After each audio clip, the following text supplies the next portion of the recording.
Welcome to Hurrdat Sports Radio. 1 yard gain, no sack, 3rd and 7. Pressure off the edge. Watt returns the favor. Pressure, passes high, and intercepted by Beanie Bishop. One out, the 1-2. Swing and a ball driven right field, way back, and forget it. It's gone. Freddie Freeman has homered for the 3rd straight game in this World Series, and now 5 consecutive World Series games. Freeman does the job, a 2-run homer, and the Dodgers strike first with 1 out. The long ball, the 2-2. Swing and a bouncer up the middle to his left. Edman gloves, spins, throws, got him at first, and that's the ball game. And the Dodgers take game 3. 4-2 the final, and they are 1 win away from taking the 2024 World Series. Great football game this past Saturday. As I said after the game, I was proud of the guys for the effort and all the things that they brought forth, the resiliency during the game. At the same time, we made key mistakes, all 3 phases that didn't allow us to win the game. So we started this morning working to correct those, try to get better for UCLA. Really an excellent, talented football team that's had a really, really tough schedule, playing their best football of late. So we have our work cut out for us. So we'll try to make the improvements from the Ohio State game to the UCLA game the same way we did from Indiana to Ohio State. So with that, I'll see what questions you guys have. Good morning. Welcome into Hurrdat Sports Radio, AM 590, ESPN Omaha, ESPN Tri-Cities. We're live on Twitter, Facebook, YouTube. That's DB. I'm Ravi Lulla here on the Pillar Exterior stage. What's up, DB? What up? Hey, Liquid, I don't have – man, is that you? No, I think we're a little hot today, Shano. Stop pressing my buttons. Well, that's kind of my job here. Fudge. Oh, a little too. No, that's good. That's okay, good. You go. I wasn't as dramatic with that fudge. Thank you, Shane. Shane, do you need me to log in, or because the boss wants us on this, I don't know, huge camera? Do I have to log in? Like, what's the advantage? Is it just reading comments? I don't know. Yeah, the only thing it does for you is reading comments. Do I want to read? I can read comments. Yeah, comments. We like our comments. People probably just say good morning and stuff like that. Yeah, at this point we're at the good morning text. So we got Steven and Heath chiming in early. Two optimists. I kind of like, people develop personality traits. I just hope those guys, and maybe they don't want him around, but they need to invite Kobe back. I liked Kobe. They got on Kobe one day last week, and Kobe, I don't know if I've seen him back. Yeah, I don't think it was those two. But there's some. No. There's some people in the chat that are giving Kobe a hard time. No, Heath could polish a turd. Dude, he's my guy. I coached him in high school. No, I'm serious. He could seriously polish a turd. He's a good dude. He'd tell you how it's a useful turd. I like that. I like that. You know what I mean? Sometimes it just is what it is, but that doesn't mean you have to rest in it. Yeah, sometimes you need some infectious optimism. Yeah, it was funny. I saw, so right as we were getting on the bus Saturday, I had just said hi. I don't know. I think I'd given somebody a hug. I don't know. I was in the hugging mood, but I was mad. Always hugging people. I was still I was a little upset. What were you mad about when you get on the bus? So a couple things. Okay. The response to the press conference bugged me. Okay. The immediacy of it. Yeah. And then I started thinking about, because we're packing up. It's a long time, and I wanted to stick around and actually help, even though I don't know how to do anything. But I can like carry heavy stuff. Yeah. Okay, so it's whatever. And I'm coming down, and it's a long way down. I mean, you are way the heck up there. Yeah. No, it was like at the shoe. Yeah, like I had to get competitive because my side of the window was open. Yeah. And BMAC and Greg, it's closed on that side. So Greg kept telling me on Friday, hey, we're way up there. I'm like, no big deal. But when I got up there, it was a little queasy. So I'm like, fudge, I'm not about to be some baby. Like, I'm going to gut this thing out. So I walked out about I don't know, 7:30.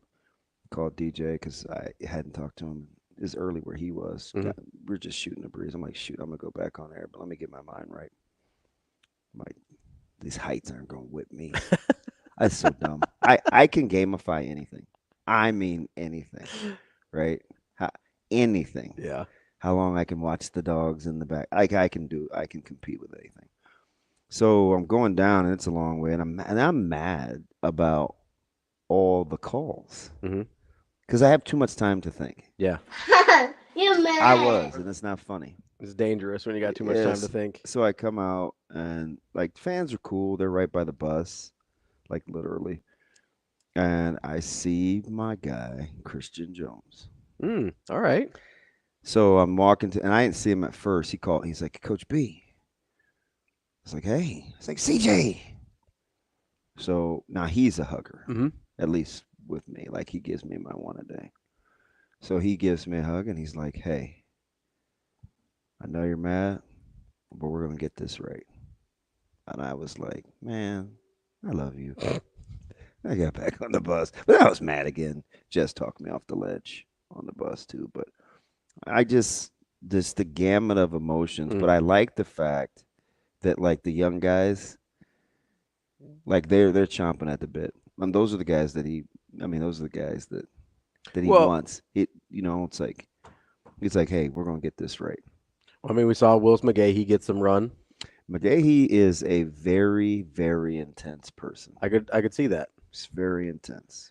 We also saw he brought up yesterday that Caleb traveled for the first time, I believe, right? Yeah, they're close. How was that just for him? Like just as a kind of because that's a sort of a big step as a true freshman. It is. It's a big step, and it's a big game. Yeah. I mean, first time he travels to number 4 Ohio State, like that's pretty cool. Yeah, he likes that, and he likes that stuff. Yeah, he's one of those guys that likes the moment. He's competitive, very like hyper. So, and he said something interesting. I think I can say this.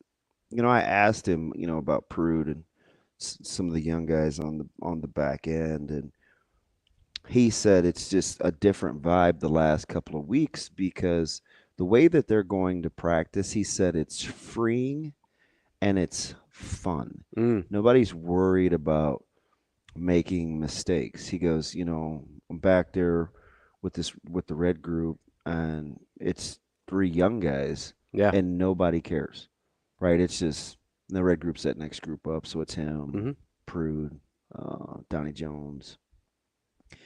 And it's like, hey, we stay together. They didn't like piecemeal us in one at a time. The young guys playing like McGahee, he's a big Butler guy. So anytime he's around and gets to watch that. Jamari, not Jimmy. Yeah, Jamari.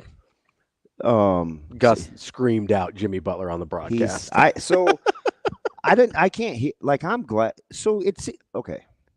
So this was one of those games. You kind of get a vibe for what's going on with the fan base, right? Yeah. Because I keep my social media open. Yeah. I'm on TweetDeck. It's fast. Everybody was – I got the sense more people were listening to – and I always want you to listen to the radio broadcast. I mean, believe me. Like, if you listen to the broadcast, you're going to get some chicken nuggets. Yeah. Right? Because, like I said, it's – Jess is so connected down there. And Greg does a really good job of, like, hey, you need anything? You got anything? What are we sensing down there? Like, not a lot of play-by-play guys – or like checking in, or like go like make sure that they have all the facets covered. Yeah, but you can get the X's and O's, you can get the jokes, you can get the regimen from Benny Mac, and you can get the insight from Jess. But anyway, I say all that to say, like, they like the fact that like the young guy, they're just vibing, and it's highly, highly competitive, and he's got some horses in the stable. Yeah, I said something a couple months, I don't know, it was probably about 5-6 weeks ago, and I think people maybe looked at me sideways, but now they haven't. Now that they're, and I'm not saying better, but they do have a chance to get more athletic in a hurry. Now you're going to lose a lot of experience in a lot of places, but the young, hungry stuff is, and a lot of guys that have won a ton. Yeah. So like it's exciting. That's why I'm so culture driven. Set it. Just set it. Do what you got to do. Like I said, Saturday in Columbus was your was your Normandy. Mm-hmm. You picked that time to make the stands, and he's not going to go back to it again. Mm-mm. He kind of almost alluded to it yesterday. He's like, hey, I said that. Mm-hmm. It's over. I'm going to get back to how we beat a good football team.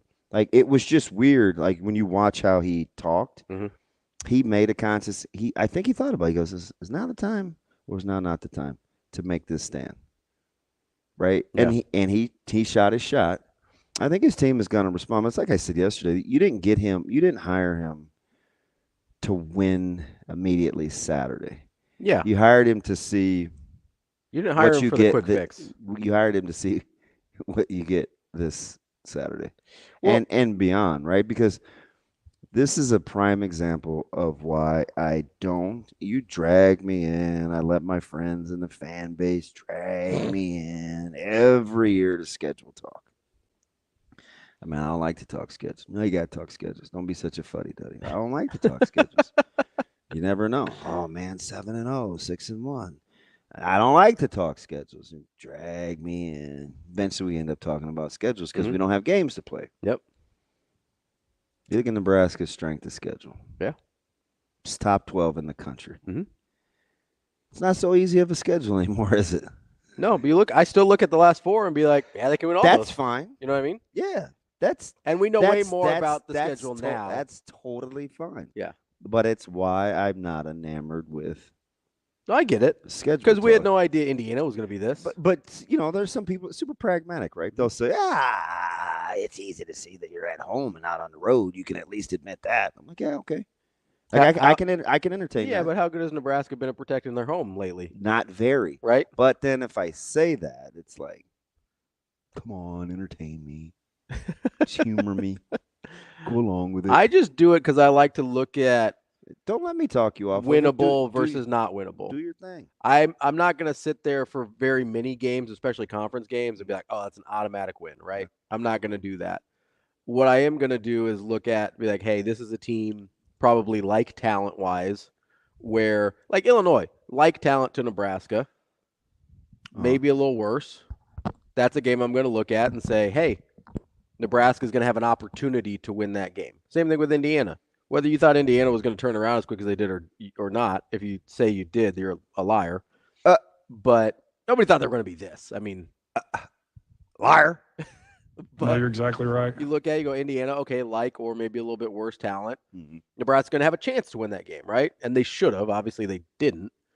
But I think that's where schedule talk can be somewhat useful, just to like gauge where other teams are at compared to where you think Nebraska's at. But it's funny, you brought up, Rule said something yesterday that's very similar to what you brought up with what Caleb was talking about. When he's talking about playing with confidence, that if I don't make mistakes, I'll win. But also talking about how practice was like freeing and fun. Yeah, also playing without being afraid of making those mistakes, right? Like that's a real tightrope. Hey, so this is a small example. Mm-hmm. But remember I told you, like every time, and not to talk about Westside and Papio, but Papio came out of the gates and did some things in the run game where we're like, oh, fudge, right? Got us a couple times. You got to get the pads out. So what'd we do immediately? We kind of panicked. Hey, let's pressure this gap. Let's pressure this gap. Not thinking. Kind of overreacted a little bit. Yeah, 100%. Yeah. Like we got to own that. Yeah. Right. And so we're like, hey, let's get into A gaps, or hey, no weak side. Just all these things we're talking about on the headset. And about halfway through the second quarter, like you could just tell our dudes were like, man, stop. Because they thought they could just line up and beat them. No, I don't know if that's what they thought. Okay. I think they were probably more bothered by, like, who are we and what are we doing? Oh, sure. Okay. So just said at half, hey, we're going to play this front. We're going to stay in base. Got to play football. You got to win your one-on-ones, right? You see the wham block here. Play it like just really, really, really basic. And they felt better. And I'm like, I was talking to some of our staff, Coach Queen in particular, because I call him probably every day. But and I asked him, I said, it's just weird. Last year we thought we could play base because we were just better. This year, maybe we just play base because we can play faster. Yeah. You know what I mean? Yeah. So it's like, I don't know, but there is definitely something to, It's like removing the muddle. playing where it's like, yeah, it's okay. Yeah. How about how he got into, I couldn't believe this, the psyche of a quarterback where you just like go play and you can make mistakes. Yeah. They've been saying this for almost a month, right? The whole, hey, don't turn it over, don't turn it over, don't turn it over. If we turn it over, it could be like detrimental. Catastrophic, right? Detrimental to our health, Yeah. right? And so he's a smart guy. He picks up on it. So he's extra careful. Yeah. And I said, just imagine how freeing it'll be to just be like, we can overcome a mistake. Yeah. I'm going to take a shot because I trust my guy. Yeah, when that's not a thing, yeah, I think you're going to see the real DR. And I think that's a lot of it. Yeah. I do. Like that speed out where he had Lloyd, man, cut that thing loose. Yeah. You have a hose. Yeah. You don't have to which we haven't seen a ton of. But I know it's there. I've seen the high school tape. Yeah. But it's there. Like let that bad boy rip. Right. I also like the fact that they got into, and I'm sure Coach Sat is going to get drilled today with questions. The difference between called plays, not called plays, check plays, check with me's. Also, So sometimes, and I'm actually getting this secondhand, but yeah, it's from a very trusting source because he has a kid that plays, but some of it is miscommunication too. Like we think we see something and we want somebody to do this, and they may have not been sure if it's run versus pass because of so many check with me's. Yeah. And I had so you're talking about like perimeter blockers. Yeah. Yeah. Okay. Oh yeah, and some route concepts. Yeah. I mean, we get a lot of critics that like to whatever, but what's the name that we went with? So Dennis asked me a question last night. Oh yeah, Denny. Yeah, Denny. We forgot, and he said, he was being legit, and he said, so which side do I err on when it comes to execution? Coaches, or players? I said, well, as a coach, it's twofold. If it's implementation, it's probably coaching. If it's basics and fundamentals of like pet stuff, it's players. But I should have taken it one step further. It's always going to be on the coaches if you're either coaching it or allowing it. Sure. So even if it's fundamentals, because a lot of times I think we think you draw things up and you don't draw them up not to work. Yeah. Right? You assume best case scenario. Right. So there's like this fine line between panicking and scrapping versus saying, I know you can get this. Like you don't drop quick pass game to the perimeter and say, we what were, if he we misses were up the in block? arms 3 games in a row last year when Nebraska couldn't finish late and they were inside the red zone and they were trying to run a smash concept versus running the ball. And I said, everybody in America runs this smash concept. They ought to be able to pull this off. Should be able to do it. And the pushback I would get was, well, they can't execute it. That's the coach's fault. I'm like, they can execute it. Like they could do this in their sleep. You have to get better at it. But it has to be an option though, because otherwise everything else gets too easy to defend. Yeah. Yeah. Right. So there's like this. There's kind of a tug of war. Tug of war is a tug of war. Yeah.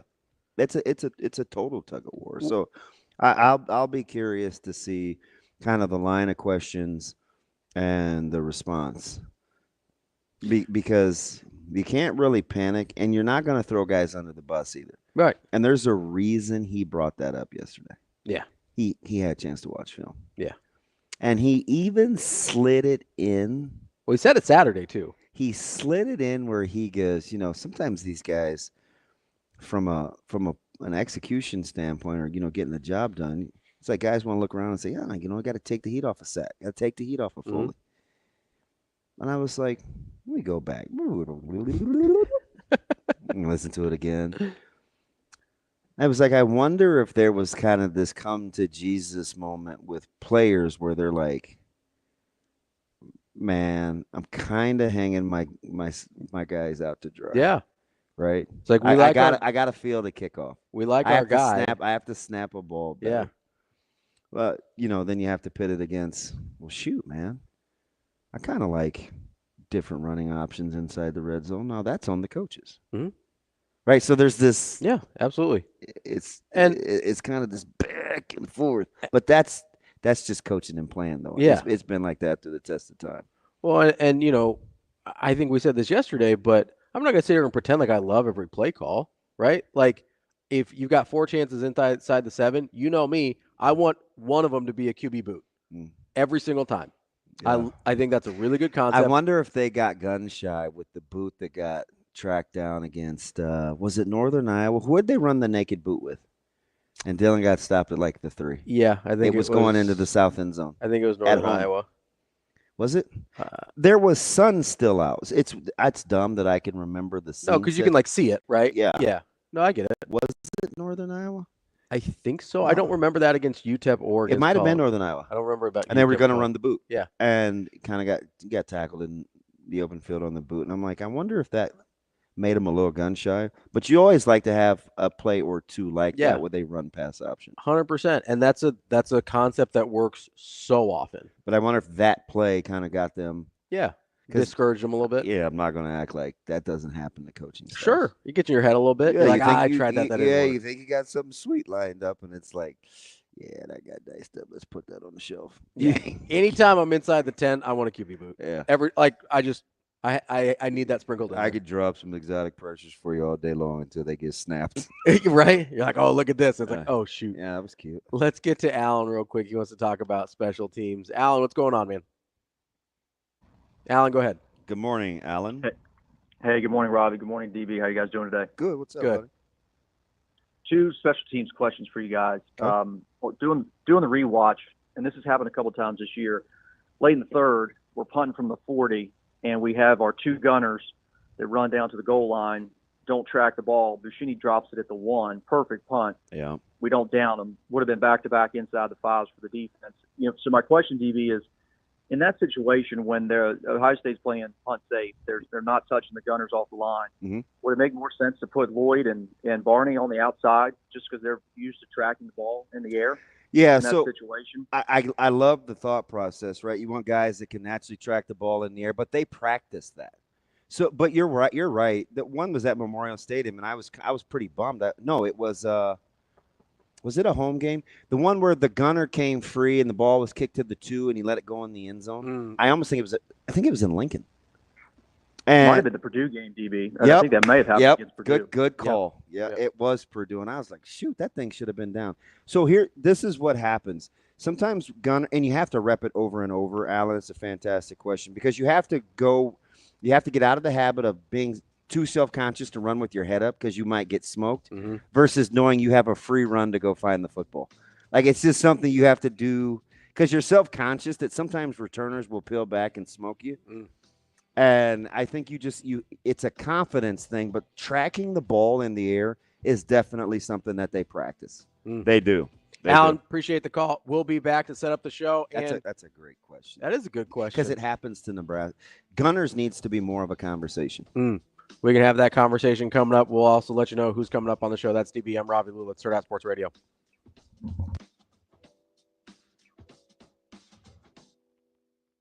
We will be back.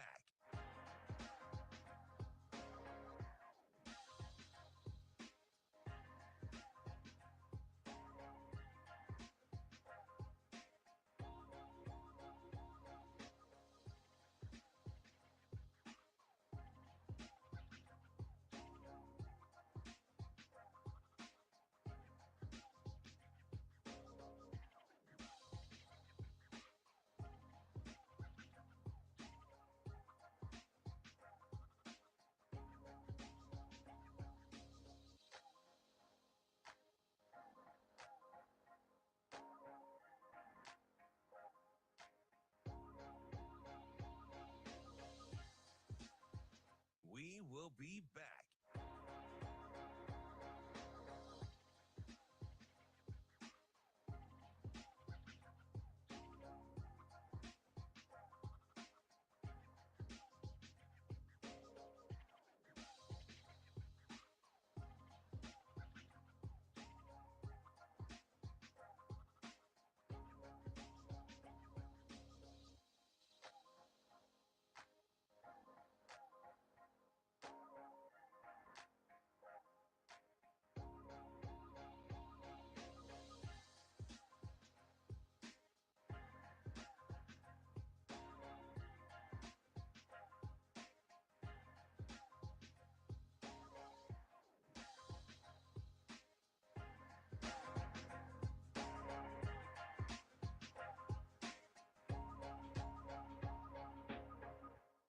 will be back.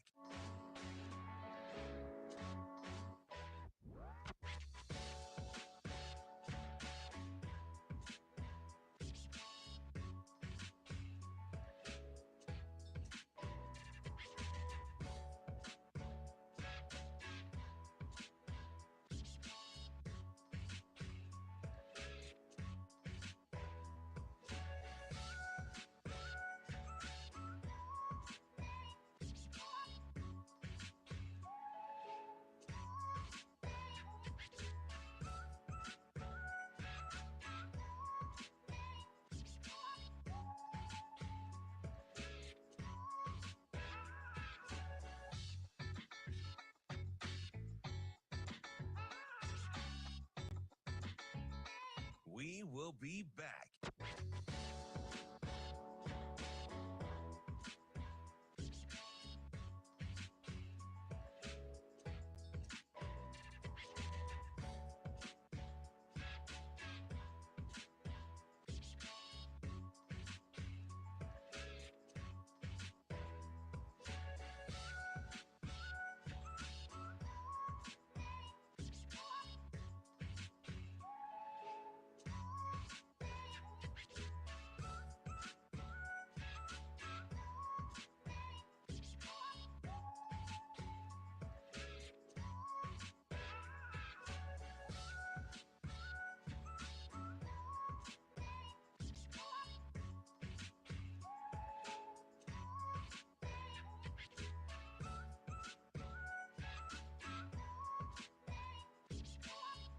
We will be back.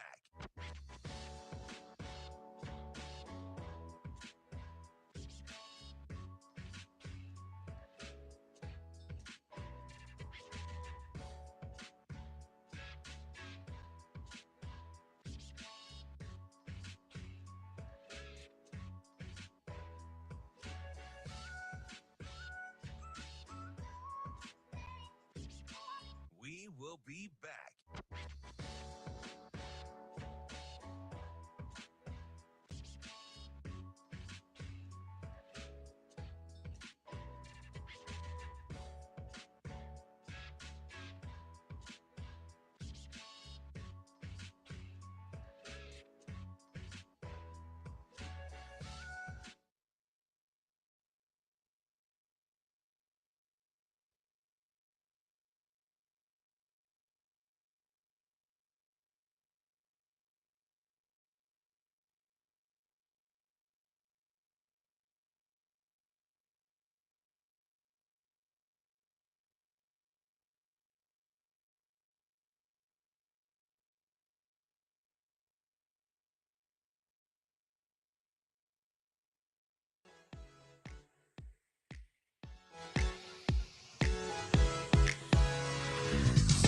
You're listening to Hurrdat Sports Radio.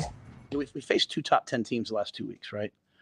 And it's way, as I said after the game, it's way easier to focus on what we're not good at than what we are good at.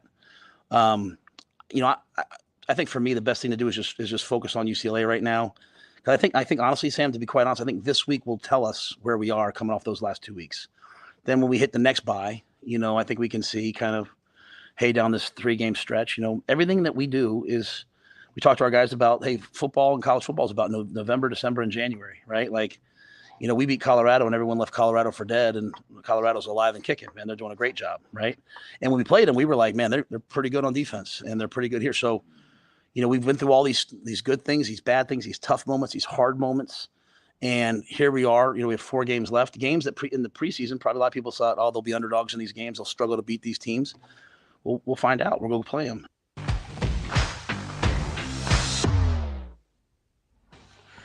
Welcome back, Hurrdat Sports Radio, AM 590, ESPN Omaha, ESPN Tri-Cities. That's DB. I'm Ravi Lulla here at Hurrdat Sports Bar and Grill. Coming up on the show, we're going to talk to Mike Gross at 7:45.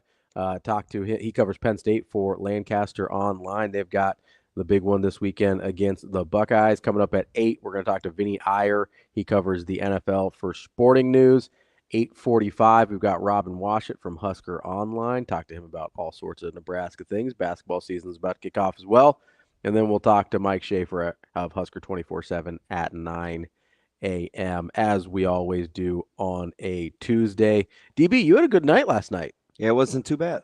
I mean 3-0 in the World Series. Padilla's Suns got us late, tricked off a lead. I think you'll be okay in a Game 3 of the regular season NBA. Hey, man. I mean, you're not trading that for Game 3 of the World Series, right? Nah. You're that guy, you can have that one. So I'm probably I'm gonna lose a lunch to you. Well, I won't lose. We'll just break it. I won't get it. Yeah. With Iowa. But I mean, I still owe you the first one. But I'm gonna break even with Dan too. I got a Yankees fan. Because we didn't go double or nothing. And I lost the first one. He got me on a regular season humbug Dodgers-Yankees game. And it was it's like 8:30 at night. It just kind of drifted. I don't know. Maybe it wasn't that late. He's like, hey. He may have even spotted me. We might have even been up. Really? No, I don't know. He's not that gracious. But so I was like, yeah, well, you're on. I lost. And then it's my buddy that comes and hangs out. He sits in the corner for breakfast. Yeah. But then he hit me with the World Series this time. And I was like, yeah, you're on. Right?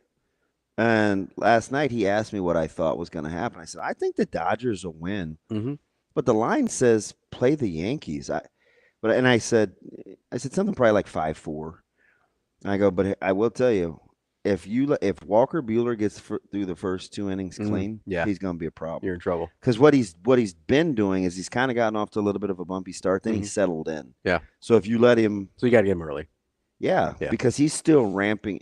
He's like in mid-season form right now. Yeah. For his health. Yeah.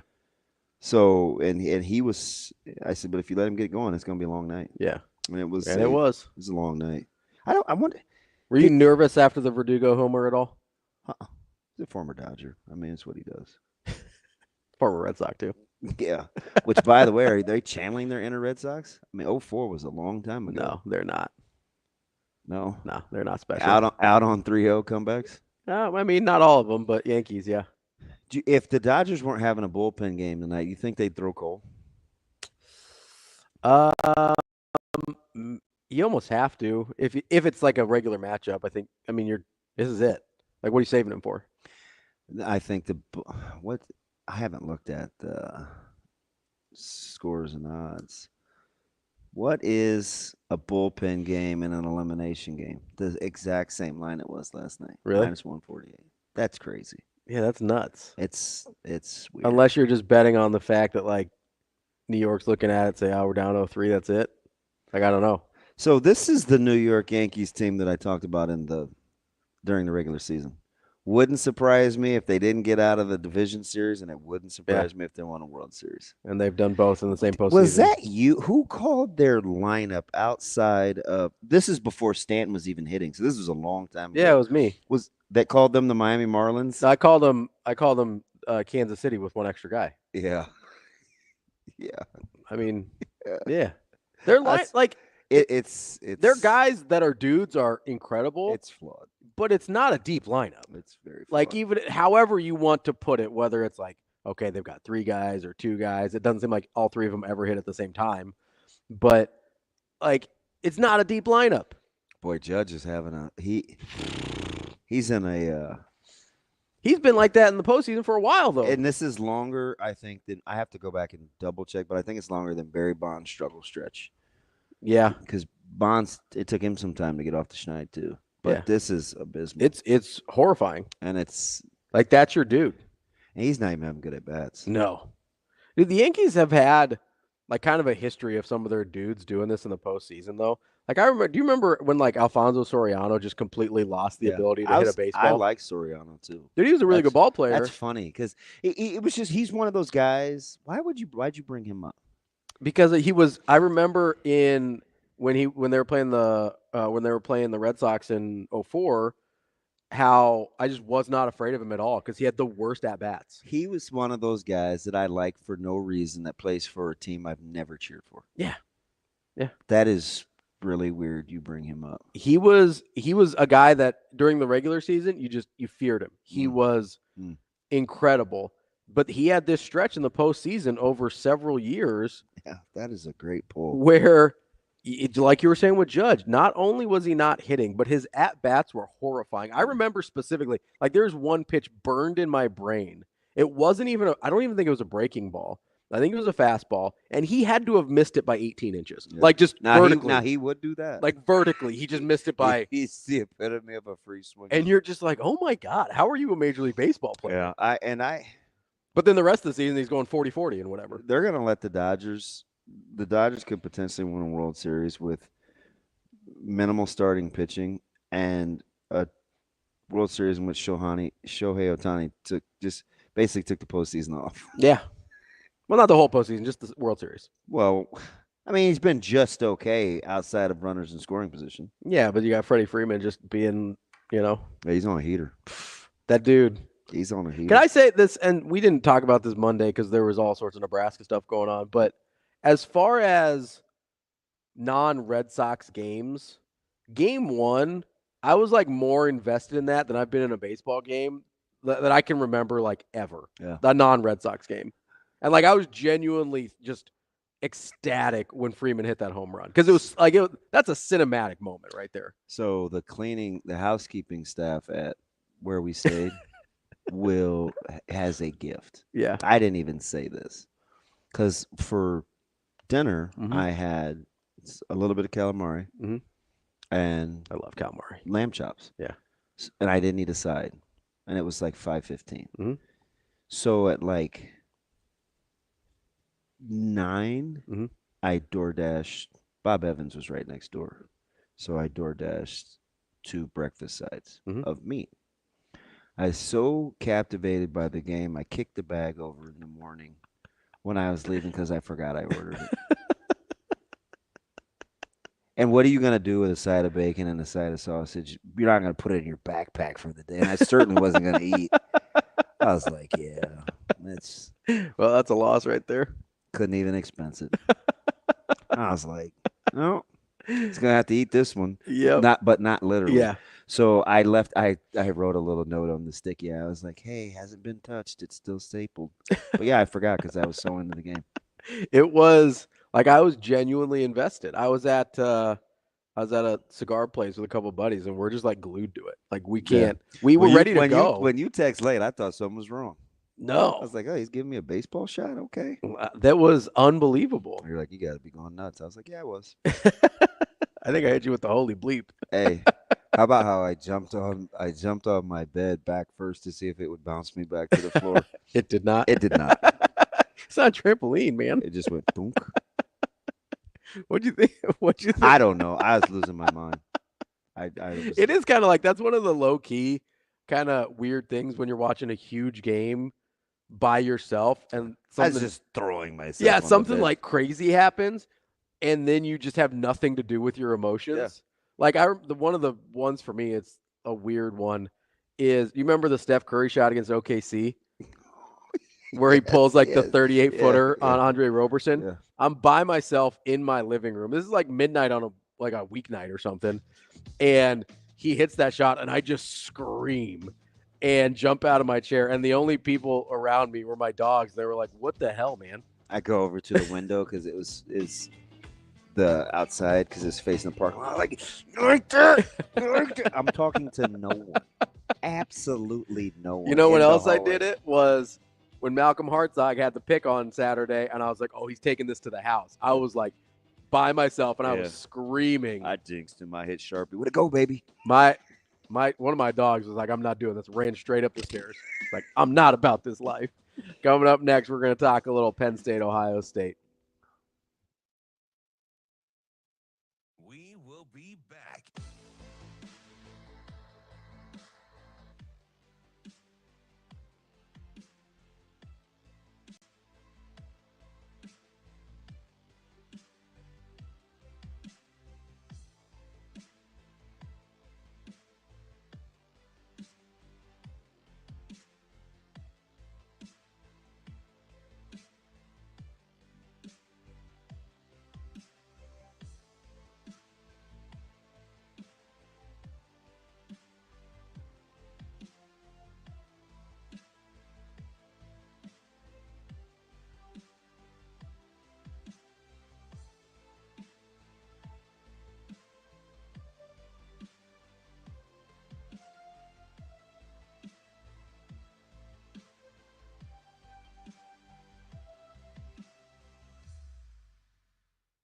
will be back.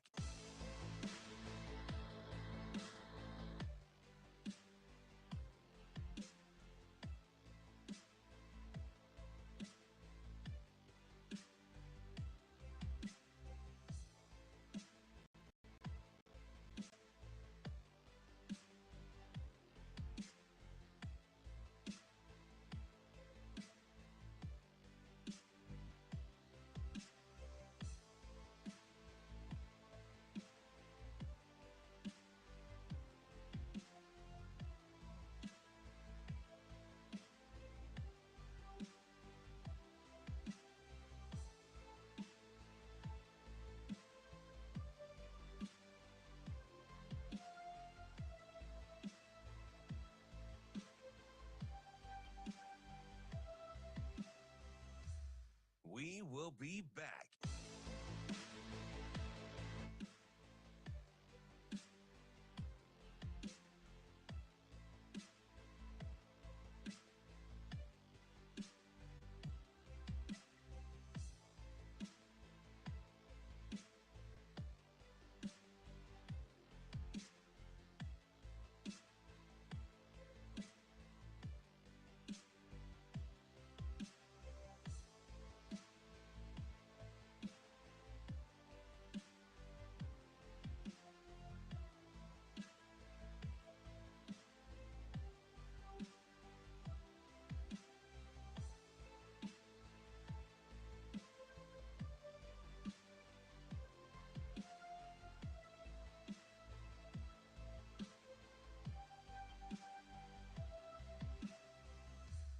We will be back.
Welcome to Hurrdat Sports Radio. And Clifford near side. Bo throws back to Aller. Aller takes it, looks downfield, throws downfield. Warren, he reaches up in the end zone. He's there. He's got it. Touchdown. Penn State and the Nittany Lions open the second half with an exclamation point. They show blitz. They bring blitz. Back goes Aller. Steps up long and deep. Evans is wide open. Got it at the 5. Touchdown, Penn State. Good morning. Welcome back to Hurrdat Sports Radio, AM 590, ESPN Omaha, ESPN Tri-Cities. That's DB. I'm Ravi Lulla. We are joined now by Mike Gross, who covers Penn State for Lancaster Online. Mike, how are you this morning? I'm great. How you guys doing? We're good. This is for a little, station tucked here in Nebraska, man, talking all things Big Ten. We probably talked more Penn State than anybody in the area, primarily because Mike, because I see the rankings and I see the defensive prowess, and I'm still thinking to myself, I don't feel like I know this team very well. For you, and maybe you don't pit it against the national perception in the rankings, who is or how good is Penn State in your opinion? Well, I kind of feel the same thing. I don't feel like I have a great handle on this team, and I spent a lot of time. I sort of feel like offensively, they're tricking people a little bit. That's how they're getting it done. This new offensive coordinator, Andy Kotelnicki, it's a lot of fun to watch some of the stuff they do, and he's very creative, and I think he aced the test so far. He's been tremendous. But I wonder if they can just line up and run the ball without any other element. You know what I mean? They did that very effectively against Illinois. That was the dominant element in that game. That was a month ago. Since then, they've struggled to run it against just okay UCLA, USC, just okay run defenses. And then last week, this wild card factor of the backup quarterback who is a runner, that seemed to he had to go in the game because Drew Aller got hurt, and that seemed to unlock the running game in the second half. So I mean, it's not all running game by any means. I'm not saying that, but I'm having a hard time getting the handle on him too. I'm with you on that. Mike, as you kind of look how this team has gone through their schedule, you mentioned some of the games. Really, the only game that the score has looked impressive was that Kent State game. So you kind of just chalk that up as that's Kent State, whatever. Well, yeah. But factored in the opponent there. Yeah, right. But you look at all these other ones, it's like, man, they're playing a lot of really close ball games, but like they just seem to they literally just keep winning them all. How do you kind of weigh, it doesn't maybe look the way you would think against some of these teams, but they're still sitting here undefeated and top 3 in the country. Like you take that, right? Well, they one of the things about it is you look underneath them in the rankings and you say, who would you put ahead of them? Yeah. Right now. I mean, there might be some people that I would arguably put ahead of them, but based on pure resume, I'm not sure. You know, that's kind of how it is right now in this sport. So the sport is changing a little bit. The other thing I would say is two things about Penn State this year. They have got off to a lot of slow starts. Yep. Yeah. Excuse me. A lot of, stumbling out of the gate kind of thing, which I'm not sure how to explain that. They've made tremendous adjustments at halftime. Their defense has been almost ridiculously dominant in the third quarters of games for some reason. And I would say the other thing is they've faced a lot of long fields. They have not won the field position battle in many games. There's been so many times when they've had to go 90 yards, 85 yards to score, and that sort of has changed the mix of the game because they have had explosive plays. That hasn't been a problem. Kodal Mickey was brought in to a large extent to solve that problem, and he mostly has. But those two things, the constant long fields and the stumbling out of the starting gate, I can't explain either of those things, but that's why the scores, I think, haven't looked great. Yeah, Mike, I wouldn't apologize for that. I played on a team in '94 that, has looked pretty, but there's two things that I like that Penn State does that I think matter. Number one, listen to your pressers, and I get it. I mean, Coach Franklin has had some other issues he's dealt with during press conferences, but you don't apologize for winning. And something you brought up, which is very understated, your defense can turn folks' lights out in a hurry, and they do it for an extended period of time. It's almost like they can flip this switch, and you just cannot. I mean, SSC, and that wasn't the first team they had done it to. They all of a sudden say, okay, all right, we're good. You're not moving the ball anymore. Yeah, that's right. They have. It does seem like they reach a point in the game where they just close the door. I'm not sure if that's Tom Allen making adjustments, because if you watch this game on Saturday, a guy to watch is Abdul Carter, the defensive end, who they move him around a lot, and I think a lot of that is game plan specific. And what's this team do? Let's figure out what this team is doing to us, and then we'll move him around. We'll make him almost like a middle linebacker. Sometimes they make him almost like a defensive tackle. Sometimes they have him spy against a mobile quarterback. Sometimes they use him as a blitzer. He's a guy that the NFL people are really high on. He is a spectacular player. They have a couple of other guys, Jalen Reed at safety and Zane Durant, a defensive tackle. Watch him. He's an unusual guy. He's not this huge hulking defensive tackle. And also, he wears number 28, which is weird for a defensive tackle. But anyway, watch that guy. He is a kind of an underrated player. And the overall speed on their defense, I think, is comparable to anybody in the country. And once they sort of figure out what they're doing defensively, they can be pretty dominant.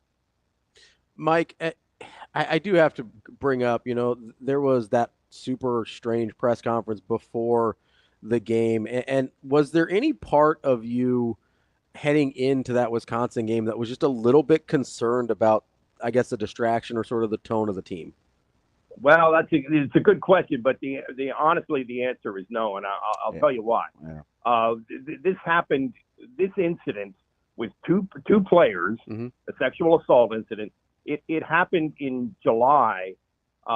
In early August, less than a month later, these kids were kicked out of school.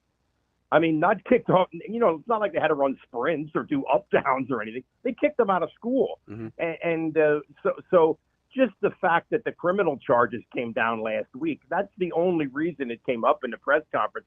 I honestly think in terms of the players, I think this has been off their radar for months. Forever, they kicked them out of school 3 months ago. I'm not downplaying the significance of it, believe me. But just internally have been processed already. Yeah, and again, they're gone. They were kicked out of school almost 3 months ago. So I think it's sort of over and done with. This is an interesting matchup coming in. It's obviously a big game. And which Ohio State team do you think you're getting? Because I know coming into this one and stopping the run, Nebraska was really, really good against those condensed sets and winning at the line of scrimmage. Penn State's defensive line is twitchy. It's active. You wreak havoc. But you do know that it's Judkins and Henderson, and they can get creative. Like, which Ohio State team are you looking forward to seeing based on how you guys like to play? Well, I think they're going to try to grind a little bit, as you suggested with those two running backs. I think Penn State and Ohio State are very similar in the respect that they have these two really good running backs. I mean that's a big piece of it. And I think Ohio State probably has the edge in the offensive line. I think they're a little bit better than Penn State's offensive line. So and I think just in general, even if you look at the defensive side, they're a more physical, sort of tough team than you think of Ohio State. You think of Ohio State, you think of insane wide receivers and throwing the ball to these guys that are constantly open and just running away from the defense. The last couple of years, they've been a little different than that, and I think we could see a little bit more of that style of football on Saturday. But again, Ohio State has a big edge at wide receiver. I don't think there's any question about it. I think that is kind of the flaw of this Penn State team. And as always, it is a huge strength, and especially with this freshman kid, Jeremiah Smith. Is that his name? Yeah. Especially with him and Nibuke and all. I just think that's where Ohio State has been. All right, so let me ask you, emotionally, would you rather be Penn State knowing Franklin is kind of get over the Michigan-Ohio State hump, or Ryan Day, who had the Boo Birds come out a week ago and has answered questions about just how good they are?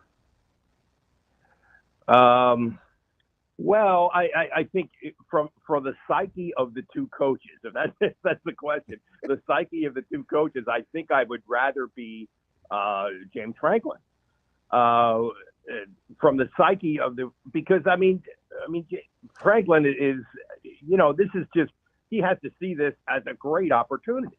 I mean, this is a great opportunity, and even if you lose, you're still right in the middle of this playoff race. Like Ohio State is favored. You know what I mean? Like they're favored on the road. It's just it's just like 3.5. Yeah.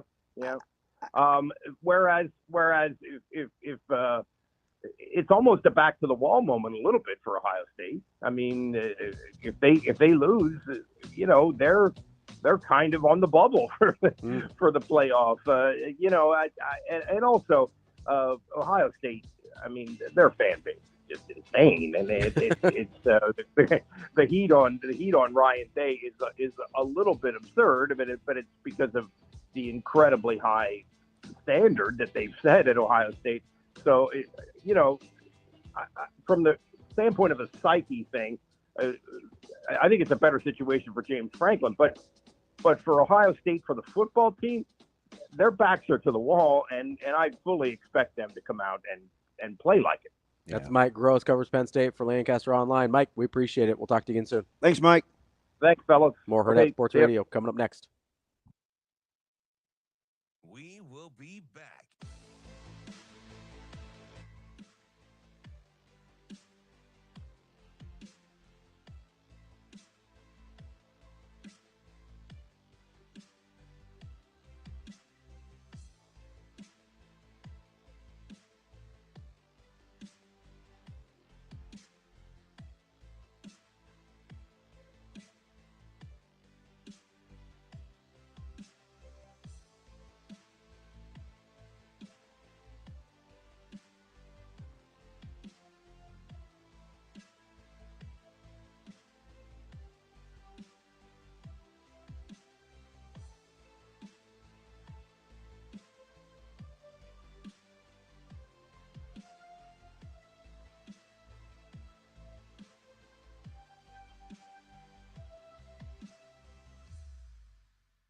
We will be back.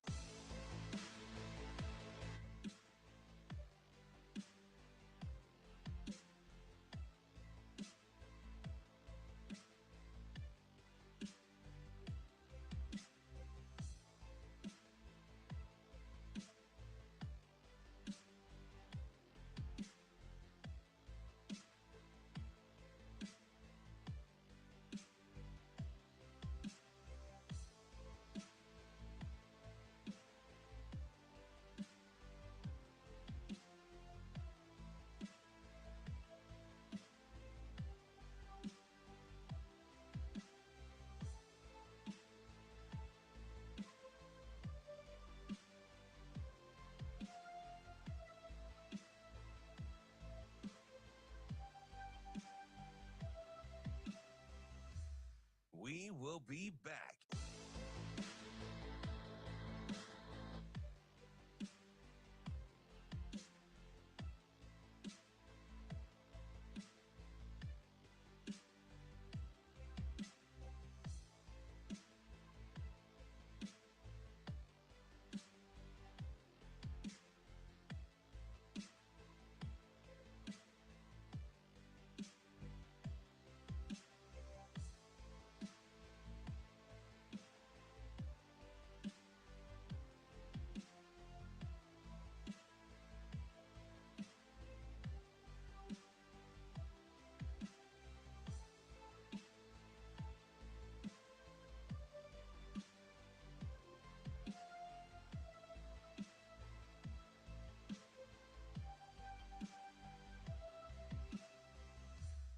We will be back.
Welcome to Hurrdat Sports Radio. Pass caught, Newson, touchdown!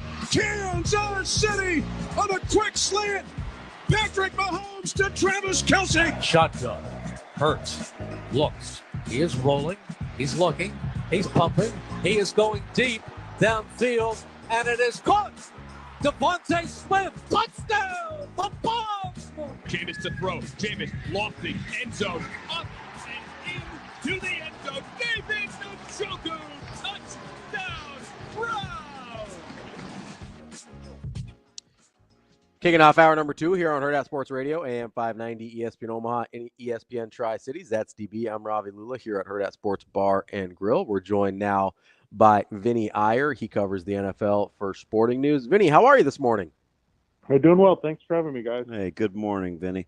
I got to ask you, Vinnie, is it funny, ironic, or something else that the minute Deshaun Watson leaves the building, the Browns become a functional football team? Yeah, I think it's surprising, I'll say that. And I just look at the Browns, and all of a sudden they seem to respond better all around. I mean, the body language is bad. I mean, the Amari Cooper situation to the point where he wasn't interested in being there, and I don't know what it was, but now I think you have a better understanding is that Deshaun Watson was dragging down some of the things that were going on with his team, and they were reluctant to make this change without the injury. And all of a sudden, there was a completely different Browns team. They just seemed to be playing more inspired. They were all ready to make plays. They saw their rival on the field, and they were just ready for that game. But you haven't seen it in several weeks, and they were also energized. And Jameis Winston keeps doing these speeches that get them fired up. So I don't know. Deshaun Watson was just maybe not leading the way that he needed to, on top of not playing well. How every time I see a Jameis Winston speech, I just wonder, like, how does anyone take that man seriously? He's like a character of himself, but people, it's almost like they know that that's just Jameis, Vinny. That they respond to it. That must play.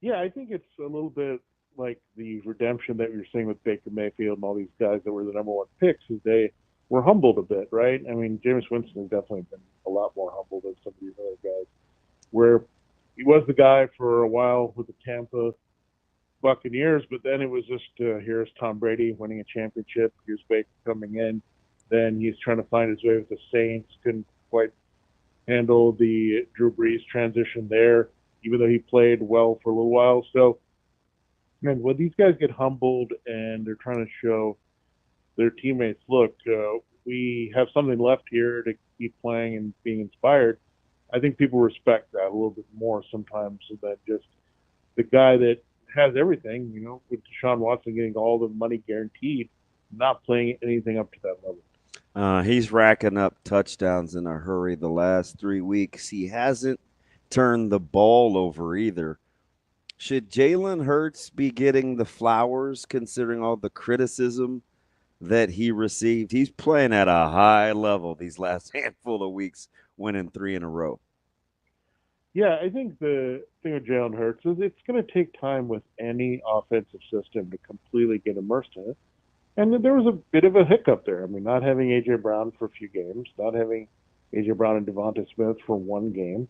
Now they've had to readjust without Dallas Goedert for some time. But I think the Eagles just are trying to figure out what type of team they are in terms of their offense. And I think they finally got it, where they want to be malleable to whoever their opponent is. Like if they're trying to take away the run and stick on Barkley, you can open up the passing game and you can run with the Jalen Hurts. If they're kind of protecting against the deep ball with Devonta and AJ, then you're like, okay, we'll just run it down your throat here with a kind of a softer front. So I think the Eagles are doing a better job of adapting and adjusting than they did last year, and a lot of that credit goes to Kellen Moore. And again, you're seeing that happening. If you go back to any of the numbers, I know the Chargers were a little bit of an outlier, but you go to the Cowboys with Kellen Moore. I mean, this is the type of offense they ran. It was pretty dangerous, and they could do a lot of things with multiple guys, and that's what you're seeing finally kind of coming together. And that's why they made the change to Moore for Jalen Hurts. Yeah, it's interesting, too, because two of the guys you mentioned, A.J. Brown and Smith, they had the highest catch rate over expected catch outcome in the NFL. So not only is the offense coming along, they're making plays for their quarterback, too. Some of the stuff they come down with is incredible. Yeah, and sometimes you don't need to be perfect. You just need to get the ball somewhere there. And we've seen that for Russell Wilson for sure, right? He's not perfect, but he's getting the ball somewhere in the vicinity of George Pickens or whoever's getting downfield to make those plays. And that's sometimes what you have to do as a quarterback. And, you know, we look at quarterbacks who, like, are cutting down on interceptions. I'll give you a good example. It's like we look at Derek Carr, and sometimes he plays well, but sometimes we don't look at the plays where they could have been made, right? If they took a shot, threw the ball downfield, that's the thing we'll never see. And that's a stat that it's really hard to keep, right? Because you can't see everything that's going on downfield. But it's kind of a thing that you look at as the missed throws. It's kind of like when we're watching a batter and there's a fastball down the middle, you kind of track if they foul it off or just miss it or ground out or pop up versus when they hit a home run. So I think that's kind of the hidden part of the game is like sometimes you need to be aggressive and trust your receivers even if they're covered. Vinnie, how much credit do you have to give Mike Tomlin, who's sitting there at 4-2 with Justin Fields as a starter and doesn't bat an eye, to be like, yeah, no, these are my guys, Vinnie. I love the question. We're going with Russ. I don't care what any of you people say. Yeah, I mean, he knows his team better than anyone else, and I think you have to just give him credit. I mean, this guy just keeps winning no matter what. I mean, I think after last year, when you had Kenny Pickett and Mitchell Trubisky and Mason Rudolph, and this team was still a playoff team, you said those are your three quarterbacks, and they had these types of numbers, and you said this team made the playoffs, like you think this is crazy, right? But this year, I think he played it perfectly. I think you look at Justin Fields, he did what they needed to do early when they had certain matchups and their defense was playing well. But their defense was having a few issues last night, right? They were couldn't stop the run out of the spread sets. Yeah, so their defense is not perfect, but the way you get them into what they do best, rush the passer, what do? You put pressure on the team that you're playing by scoring points and being able to stretch the field. And the funny thing is, I think they also noticed that they were not great in the red zone. They're still not great in the red zone. They're just not a red zone team. When you have, I think Pat Freiermuth is actually better down the seam receiver, and you also have Pickens, who's definitely a big play receiver, right?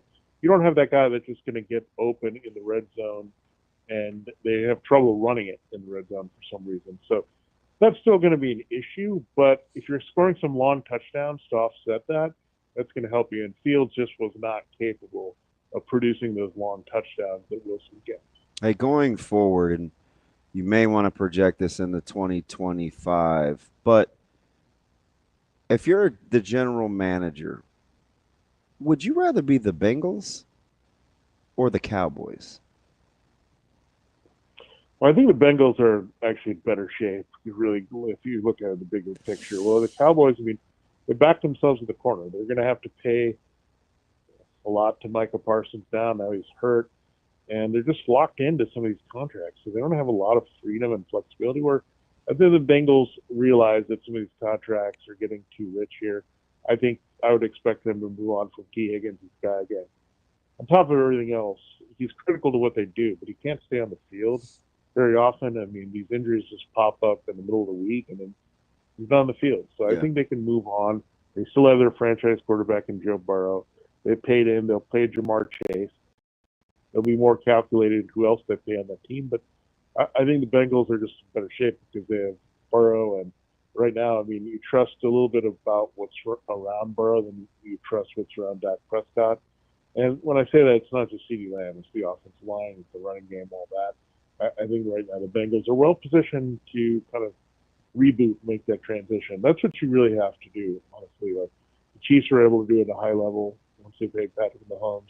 You're seeing the Bills figuring that out, right? Once they paid Josh Allen, it took them a little bit of time to do that and figure out what kind of team you want. So it's going to happen. But the Cowboys, I think, just with Jerry Jones, they just are trying to please everybody with the money, and sometimes it's going to really strap you in a lot of places.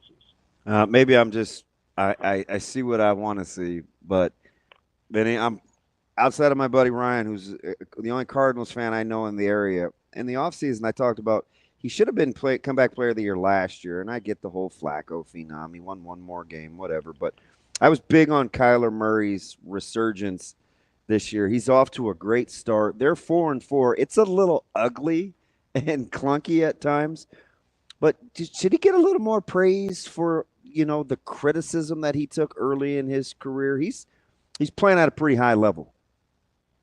Yeah, what's happening with Kyler Murray is the fact that you have Lamar Jackson playing well, you have Jalen Hurts playing well, You've got Jaden Daniels coming in and the Cliff Kingsbury offense. I think you'd get overshadowed quickly with that style of quarterback. And Josh Allen hasn't thrown over an interception, right? Those running quarterbacks who can throw downfield. And Kyler Murray's got as much talent as any of them, right? But I think what you're just seeing is it's hard to figure out what team is really got the best quarterback right now overall. Patrick Mahomes is the guy that's got the rings, but if you looked at right now the way he's playing, it's not at the highest level. And Joe Burrow's in a bad team, but he's playing as well as he can. And then you have these guys that are dual threats that are being awesome. So Kyler Murray, I think, would be getting more attention if you didn't just have all this buzz about some other quarterbacks here. But I'm excited because, again, the Cardinals, they have a shot to maybe if they get their defense better, that they're going to be in contention. Yeah, that's going to be the thing. Can they shore up the run defense at some point, stop the big plays by other quarterbacks? I don't think there's any problem with their offense to try to win games, but their defense is what worries me maybe the second half of the season more as they try to stay in first place in the West. So now is it probably more imminent that they try to hang on to Budda Baker? Yeah, it's very funny because we saw these teams that were kind of about to be sellers, the Rams, the Cardinals, these teams, like everyone's like, oh, trade your entire team. Get rid of them. They're not good. I mean, really the only teams that qualify under that, the Panthers don't have a lot of guys that have value for others, especially with Deontay Johnson and Abdiel hurt. That's a Titans. They already made that move with DeAndre Hopkins. But there's not a lot of sellers, and I think we want to desperately try to turn the NFL trade deadline to the MLB trade deadline, right? This team is bad. They're out of contention. This guy's going to be a free agent. Trade him down the stretch. It's never going to be that way, right? These players that were traded, I mean, they're more anomalous, like with Adams and Cooper. They're just guys that I think, yeah. Kansas City bolstering their linebacking core yesterday, right? Yeah, it's like that's a simple trade that you can move, right? I mean, Josh Uche is a plug-and-play guy. He's a rotational guy. Those are the type of guys you pick up, and really that's how they approach baseball too, right? You get some bench guys, an extra arm, somebody to be a fielder when you need it in a clutch situation for the playoffs. So that's how you kind of approach it. But we're like, hey, trade this guy, Cooper Kupp going across and going to, we all fall into it. People care about it. I get it once the rumors start to swirl. But in the end, I just don't think it's that buyer seller so simple, right? I mean, the Rams give up Cooper Kupp. That's just giving up Cooper Kupp, period, right? You're not going to get it back where a lot of these cases with the MLB that they're a free agent and a lot of these teams can sign them back if they really wanted them and they're kind of borrowing them. So it's very interesting that there's so much interest about the trade deadline, but the Adams-Cooper things to me are outliers. I think they were just not happy at all in their situations and they wanted out and the teams were budged. We're talking with Vinnie Iyer of the Sporting News. Vinnie, I wanted to kind of return to something you had said about Deshaun and how the entire Browns organization was kind of being like sucked into this negativity surrounding Deshaun and being pulled down by him. Could I make the argument the same thing's happening with the Jets and Aaron Rodgers? Well, that division stinks, though. Wow. Yeah, I mean, it definitely is. I mean, I think, I don't know if you can say, I mean, we'll take Russell Wilson and the Broncos out of it because I think the Broncos just weren't ever the right fit for him, and now we see that the Steelers are. But when you look at that, yeah, you can't invest too much in a quarterback that's going to try to dictate the action or you're locking it too much to him, and catering too much to him. So that's what's happened to the Jets. They've catered to Aaron Rodgers way too much. I mean, I blame the owner a bit, Woody Johnson, trying to do this right. Like, you're picking the quarterback over the coach, and the coach is doing his best. I mean, you see what's happening of late. Their defense is falling apart. I mean, Robert Saleh was important to keeping that defense. I know they have the coordinator taking over, but it's harder when that coordinator also has to manage all the parts of the team, right? You're not, so that's just not that's probably unfair to Jeff Ulbrich, where he was trying to prepare his team week in and week out. Saleh had more of the organizational stuff. So I don't know, and not knowing what trades were going on or what moves were going on and having a disconnect between everyone in the front office and the coaching staff. It's really disappointing because I think they had so much promise, but yeah, they got a little bit manipulated by Aaron Rodgers pretty badly, and the owner is there to blame. Where I think the GM, Joe Douglas, is very good. I feel like if something happens, they get rid of him too, he's going to land somewhere and that really make the team happy. Vinny, I'm going to put you on the spot here a little bit because you said something that kind of made my ears perk up about catering to a quarterback. Off the top of your head, can you ever remember that working? No, it's tough to make that work. I mean, you also don't want to go the complete other way. Sure. The Broncos were anti-Russell Wilson the whole time and didn't really do anything to help him. So, like, it does happen quite a bit in this league. I think teams are so desperate to win. I think what's happened to the Jets is they've failed so miserably, right, with their quarterback decisions that they try to do this. Well, sometimes you have to take the 49ers approach. Okay, you didn't have Trey Lance at work, so the Garoppolo, just draft guys, and you don't know if you'll find a Brock Purdy or Dak Prescott or Russell Wilson. Draft guys that have some potential, and you might have a shot here. But yeah, I mean, I think they've been too all in on some quarterbacks here. They probably were again hasty. You saw with Geno Smith and Sam Darnold. Several years removed from the Jets, look what they're doing right now. So maybe it's an organizational thing where they were just like, oh, we can't get quarterback to work, so let's just get Aaron Rodgers in the end of his career and try to make it happen. And I think the Jets, again, they have to go back to the drawing board and probably draft a quarterback, but they can't let this Aaron Rodgers thing continue beyond this year. Vinny, I'll get you out of this. I get that, in the AFC, it's easy to ride on the Chiefs' shoulders, right? They have the best player and a ton of success. But, gosh, I seriously would make the case that the two worst divisions belong in the American Football Conference. Is the AFC as top-heavy as some would have you to believe, or do you like more of the balance in the National Football Conference?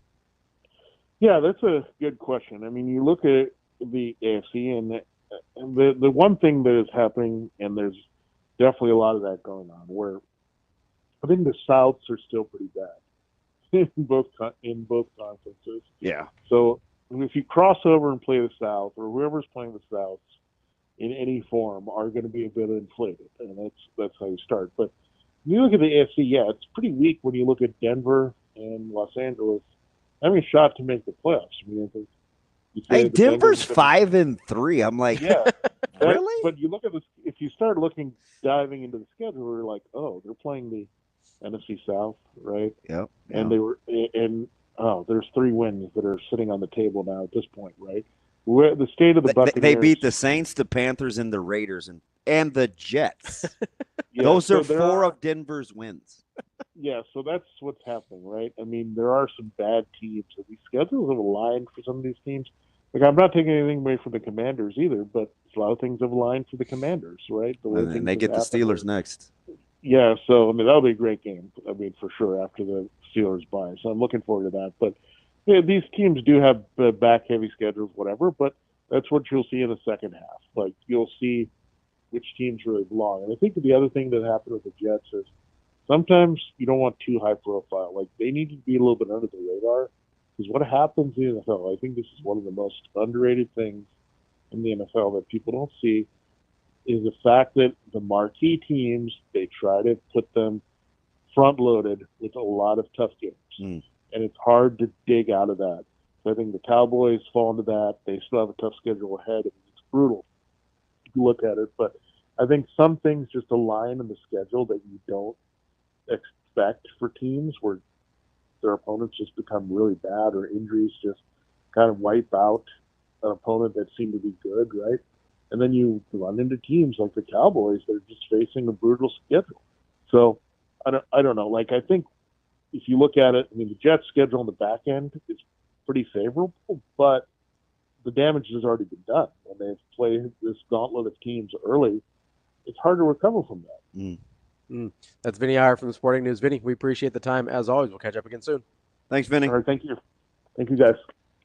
That's Vinnie Iyer from the Sporting News. I think I'm giving you my flowers on Kyler Murray, too. No.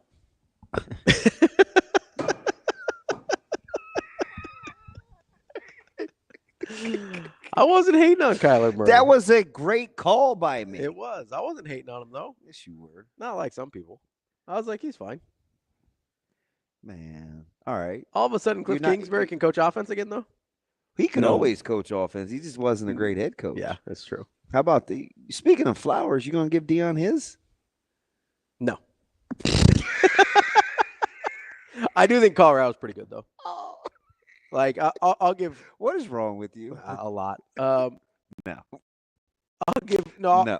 Colorado. I said this right after Nebraska played them because defensively, I was actually kind of impressed. Yeah, by they Colorado. brought the wood, didn't they? Yeah, they were super physical. We talked about that. I was shocked how they kept smacking. Yeah, they were a really, really physical team, and so, yes. All jokes aside, I do have to give Dion credit. That Colorado team's a lot better than I thought they were going to be, and credit to making some adjustments from last year. Like that, last year was a bad football team. Yeah. Like it was a bad football team. I don't think the talent's that much better. Well, they still can't really run the ball. Yeah, they've got some limitations for sure, but I thought this very easily could have been another 4-8 football team. Everybody did. And quietly next to Indiana. Yeah. It might be the best story in college football. Like they've done a really good job. Shador's gotten better. Obviously Travis Hunter's still really good, but you have to give credit to Dion for making some adjustments on the staff. I still don't like the way he operates like that, but I don't like the way Cignetti operates either, and they're pretty good. Well, he's a real Dean Blandino. He is. What does bolstered mean? I'm not going to go that far. I don't think when you go in, you just go in. Huh? Dude, that's the least far I could go with Cignetti. All the other things you're not allowed to say on air. It's pretty simple. I'm pretty simple. What is it, Shane? I didn't catch that. I'm a Dean Blandino. What is Went to bed, woke up, played 3:30, kicked their ass. Yeah, he's something else. Yeah, not a fan. It's pretty really pretty good, simple. I win. Really good football coach. Like I'm not taking that away, but I wouldn't want to hang out with him. No, it was I'll give you credit on I guess I'll give you credit on Kyler. I guess. I don't Yeah, all of a sudden that you could hang out with him, you just need an out after like 10 minutes. Like No. I got something to do. I got to get out of here. I don't want to. No, I wouldn't want to hang out with Cignetti for even 10 minutes. He seems like a dude that is miserable to be around. I don't want to hang out with that guy. Not even a little bit. I don't want to hang out with Dion either, but that's for different reasons. I'd hang out with Dion. Yeah, it's but I told you that. You're like a child of his, like of him being Dion though. Like anybody that grew up watching Dion be Dion, like has a total blind spot for that guy. But I can parse through it. You can see why I don't like him. I look at all his Instagram stories too. I think he's hilarious. Man, you look at everybody's stories. I'm not even trying to pick that fight again because we were not getting along during the Dion's discussions. You love Dion, big Dion. Knock it off. Knock it off. I think that's how you run a program. That's DB. I'm Ravi. Lulla. We'll be back with more Hurrdat Sports Radio. We will be back.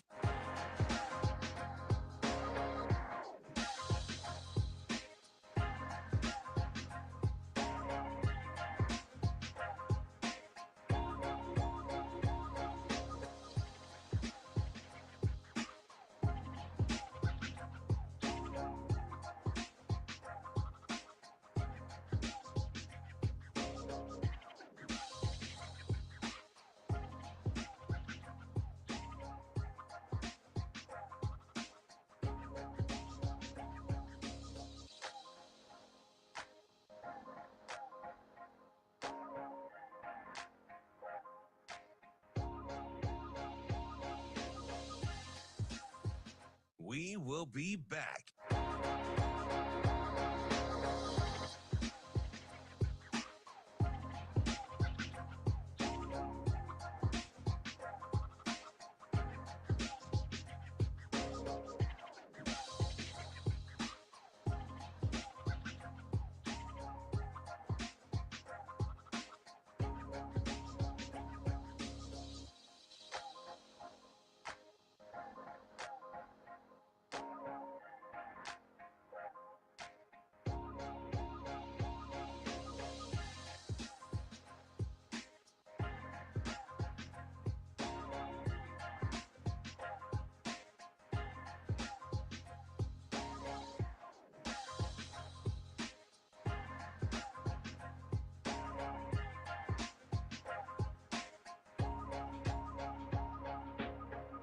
We will be back.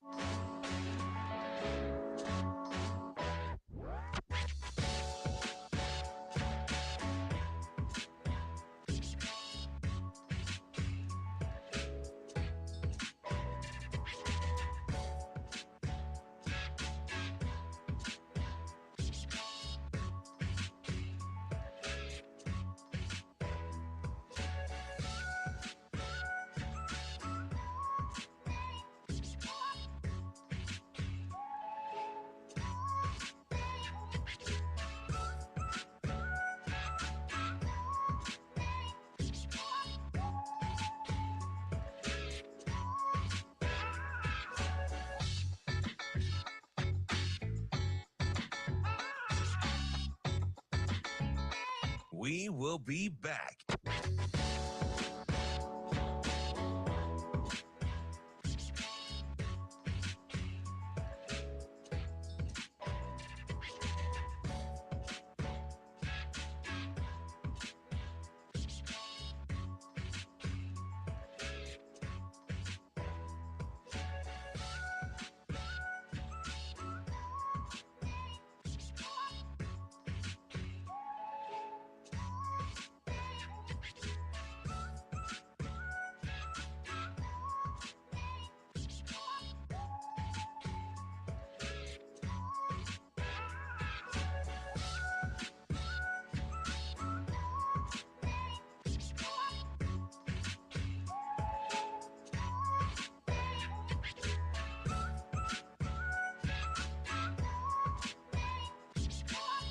We will be back.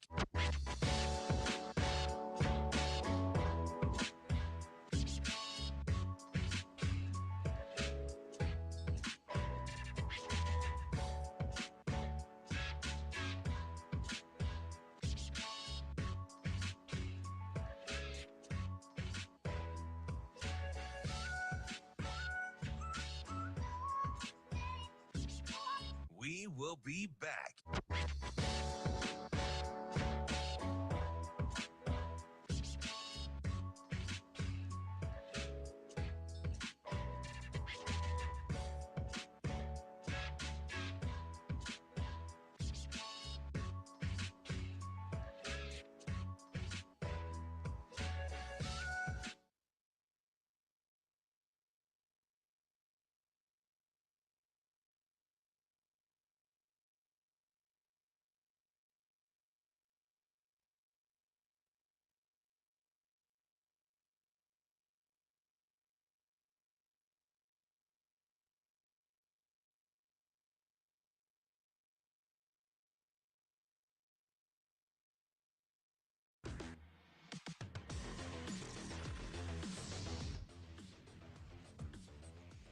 You're listening to Hurrdat Sports Radio.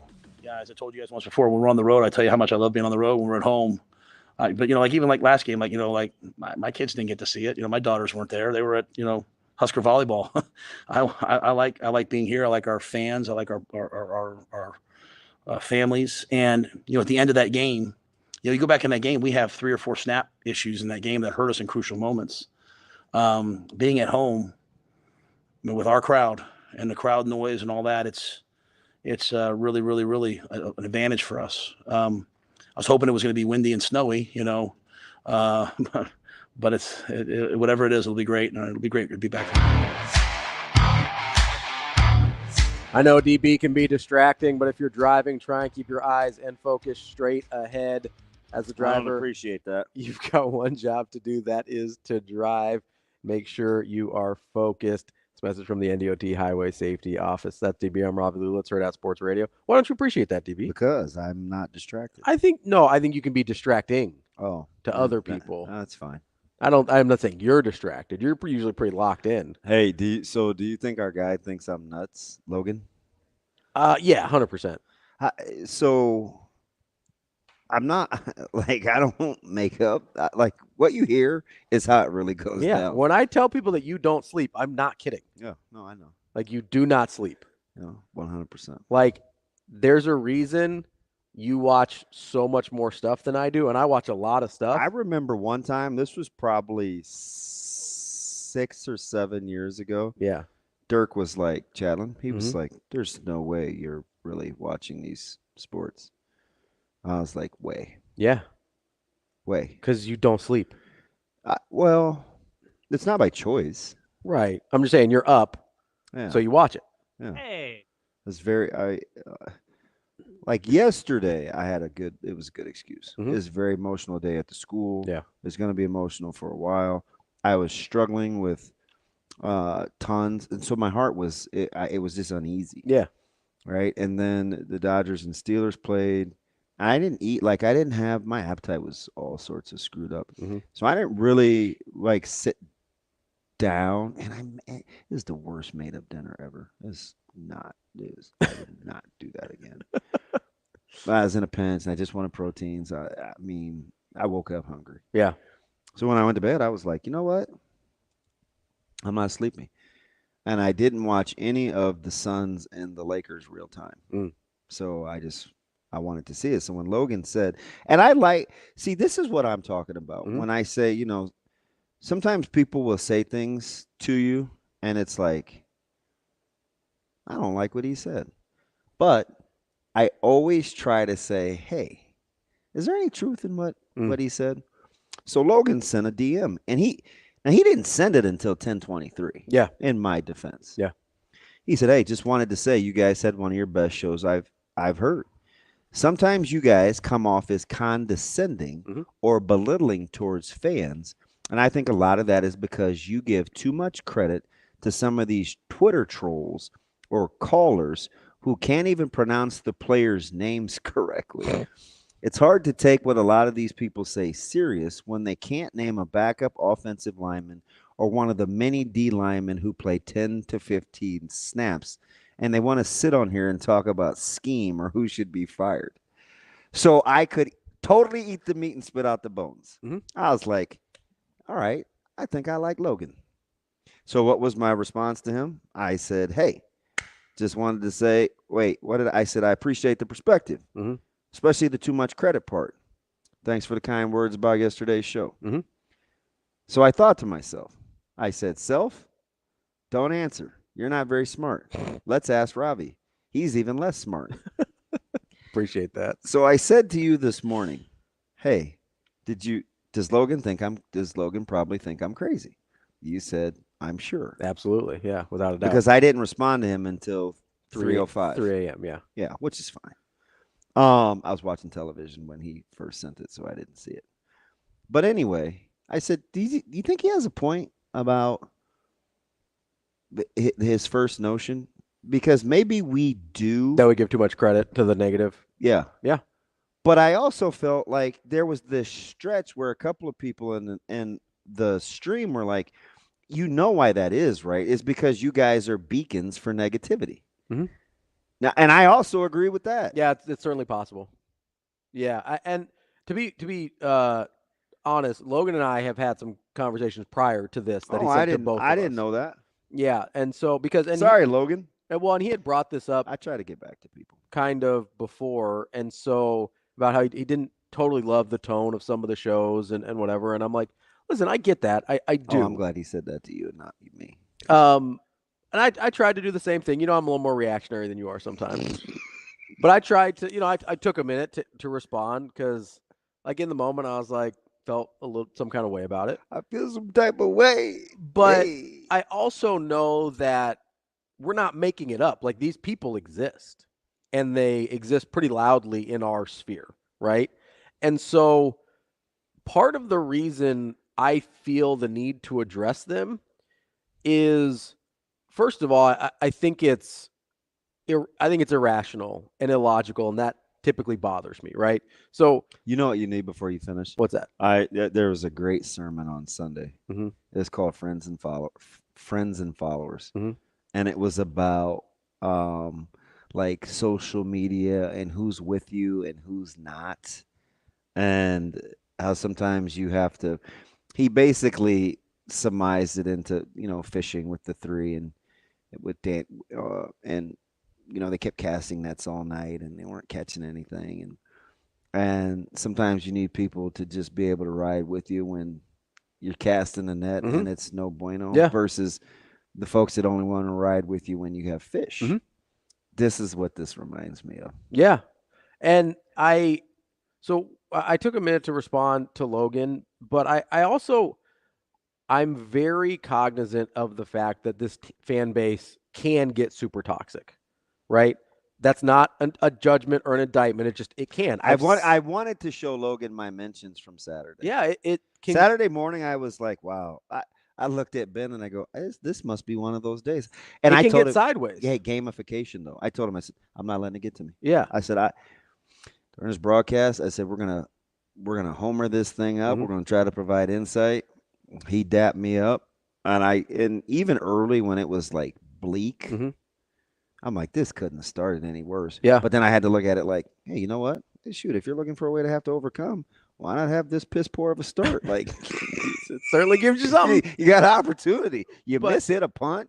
You Yeah. inexplicably filled one you shouldn't. You bobble the opening bobbled kickoff. the opening Yeah. kickoff. Like, okay. There's But the whole morning, and it was early. yeah. I was EST, man, getting hit up with, well, why isn't Coach Rule with the team on the 50? I don't know, man. Like, I just snapped it when I did. Yeah, he's doing other stuff. Like, it's fine. That's a great question. Gonna be a long day for you, DB. Man, I control that, right? I'm not gonna speak that into existence. Where like there's a level of irrationality and illogicalness that I just trying to address. Be like, hey, okay, you're mad about this. You tell me you want somebody fired. What's the next step? That's why I brought up the Glenn Thomas thing, right? It's not to say that Glenn Thomas can't coach. It's to say like, okay, you hear all these people saying fire Sad or take play calling away and give it to Glenn Thomas. It's like, hey, the analytics on Glenn Thomas aren't better than the analytics on Satterfield in terms of a play caller. So, like, I need to know the next step. If you're going to be mad, don't just be mad. Give me the next step. That's the thing that bothers me a lot. So I like to address that. The other thing is, like, to me, this is about Coach Rule. My affinity for Coach Rule and the way he does things.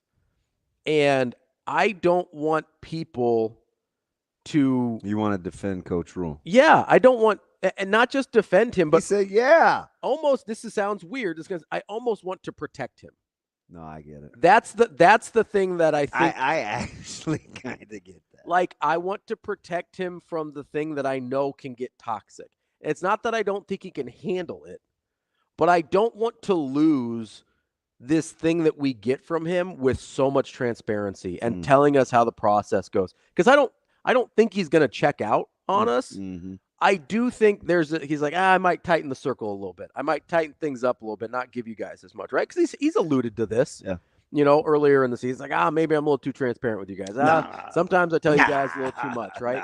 And maybe it's not in his DNA to stop doing that, but I love that about him. And I'm afraid that if we can't handle it or don't handle it better, we're going to lose it. Yeah, so part of the reason for my anger when I was coming down off of 88 stories or however high B-Mac put me up there, is because I felt like people were not going to handle the press conference well. Yeah. And I was like, man. And some people didn't. If he gets vilified for making himself vulnerable, I'm going to be pissed. Yeah. And so I'd already worked myself up into a frenzy. And that's the other thing is we ask for this from him and from our coaches, and then when we get it, we can't handle it. Yeah. That drives me crazy. So, yeah, sometimes I do focus on the negative because I'm trying to nip it in the bud. Like, I'm trying to just like, hey, no, we're putting that out. We're putting that spark out before it catches fire because I don't want that here.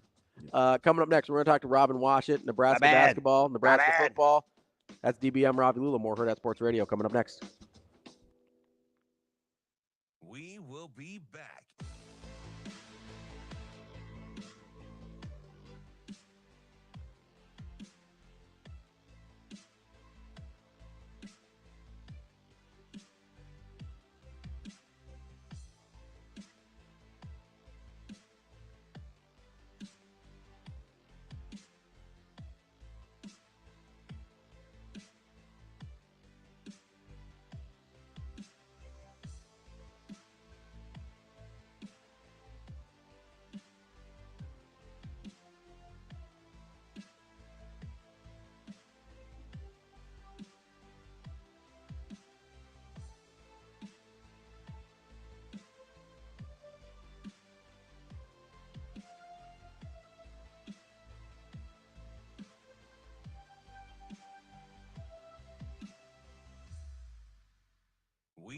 be back.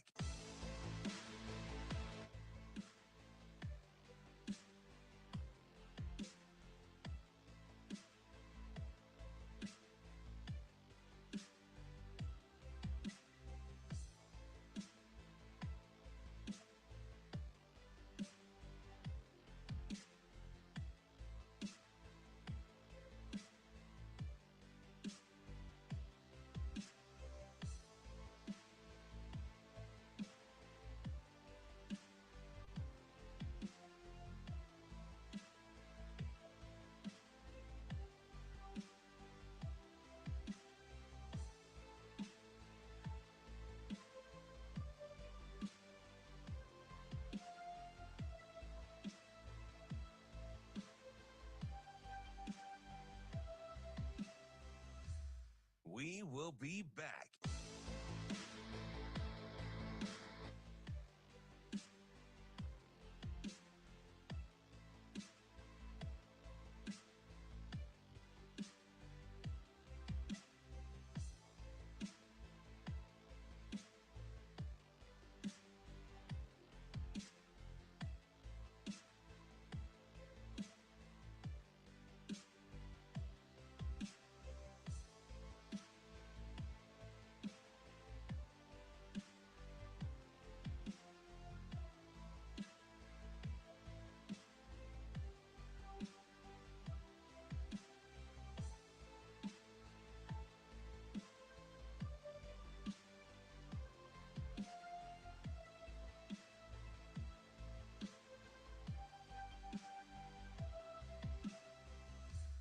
We will be back.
You're listening to Hurrdat Sports Radio.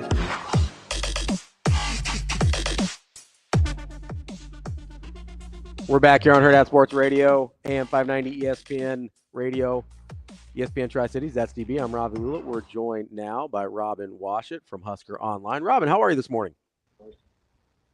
Hey, Robin, what's up? Robin. Do we have him, Shane? Rabbit! Hello. Hi. How we doing? quite Should I not have said? Quite the intro there, DB. Well, I mean, as if Robin doesn't know I'm kind of crazy anyway. Good morning, Robin. How we doing? Ready for everything. I'm well. How are you guys? Good. So I finally got a chance to see you before the game on Saturday, and I think I said something like, "Gosh, they seem confident. I wish I knew what that meant," or something to that effect. When early on, but this is before tip, or I almost said tip. I'll get to that. Before kick or whatever. What was your read on kind of the mood? I mean, I think from outside the program, I think most people just expected to get run out of the stadium once again, just with the way that the week before went. And for me, it was more on Ohio State's end than it was Nebraska. I assumed they were going to come in looking for blood, just considering what happened to them in their last game. They were coming off a bye week and having Penn State after Nebraska. That was a game that they needed to come out and make a statement. in a lot of ways. And so, like, while Nebraska may have been motivated and had a good week of practice, all that, you would think that a team like Ohio State, that many consider a national championship contender under those circumstances, would have been pretty dialed in and tough for anybody in the country to beat. Well, I think that narrative shifted quickly with just how that game started. And so, but going into it, I thought that, it didn't really matter as much where Nebraska's mental state was as it did what I assumed Ohio State's was going to be. Were you surprised at how the crowd, like, what were your thoughts on, like, when they got there, kind of how into it they were? The shoe, I'm not going to call it overrated because they win a ton, but the crowd was leaving, they were booing, and really didn't get loud until like the last 5 minutes. It just seems like they don't treat Coach. I don't know how to say it. It didn't seem like they appreciate it very much. It was a much different environment than I thought. Yeah, I mean, I think they're a fan base that is pretty spoiled in a lot of regards. In a game like that, they just probably thought that their team was going to come in and win handily. They'd get to go on and return to their afternoons and just have a nice little Saturday. And then when things didn't go according to script, the tension started to mount. And you've seen that over the years at Nebraska. Oh, yeah. When they were coming in with, relative expectations and, McNeese State or South Dakota State or whatever it is, suddenly shows that they're not just going to lay down for them. You just kind of get the murmurs going on, and all of a sudden the fan base gets a little agitated, and I think that was kind of what happened at Ohio State. And again, I think they're a fan base that if you don't go undefeated and win a national championship, you're a failure. And I think that was kind of an example of that, where they didn't really give Nebraska any respect. They thought that was going to be a blowout from the jump, and when things turned out to be more difficult than expected, I think the angst started to kind of settle into that stadium and show that it was going to be a much harder day than anticipated. Robin, this is a kind of a weird question about Ohio State, but like, do you think that level of expectation is justified? I know they've won a lot, but is it fair for them to want more from Ryan Day than they're getting? Like, they've been pretty consistently very good, but that national championship has been elusive for the last decade, I guess. Like, does it seem sort of out of pocket to you?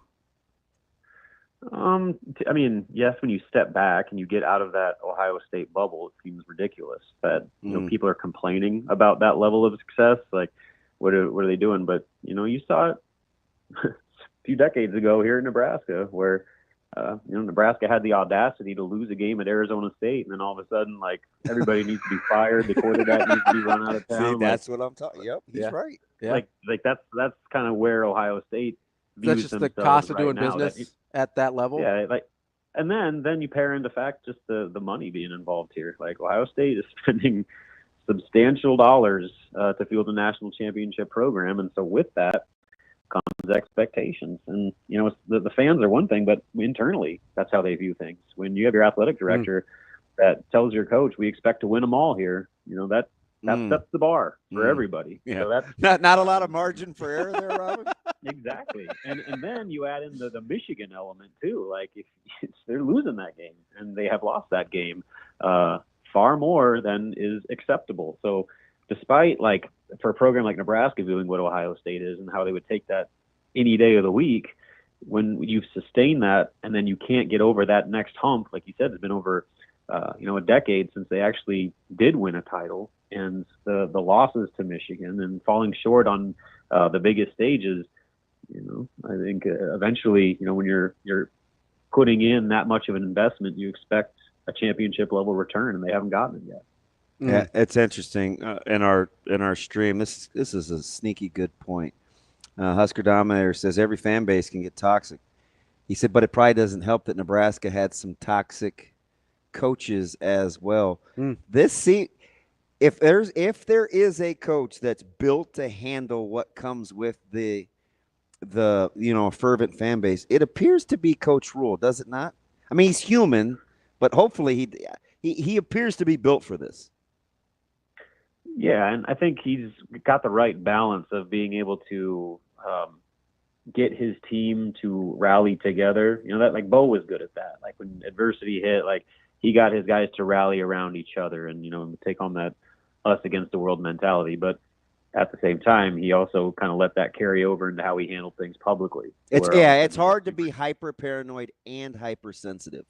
When those go together, it's like, yeah. And then the flip side of it, like with Mike Riley, like I'm sure that he did everything possible to try to, make things seem great in the public spotlight, but internally, I don't know how much rallying of any sort was going on there. So I think Matt Rule is kind of that balance where, he's getting his guys to, rally around each other and, come together through, tough adversity, but then also putting a perception publicly that, things aren't as bad as they seem and being able to respond to criticism the right way, even when it really starts to mount on you. So that's kind of that fine line you have to walk as a coach. And like you said, I don't think Nebraska's had a guy that's done it as well as Matt Rule has thus far.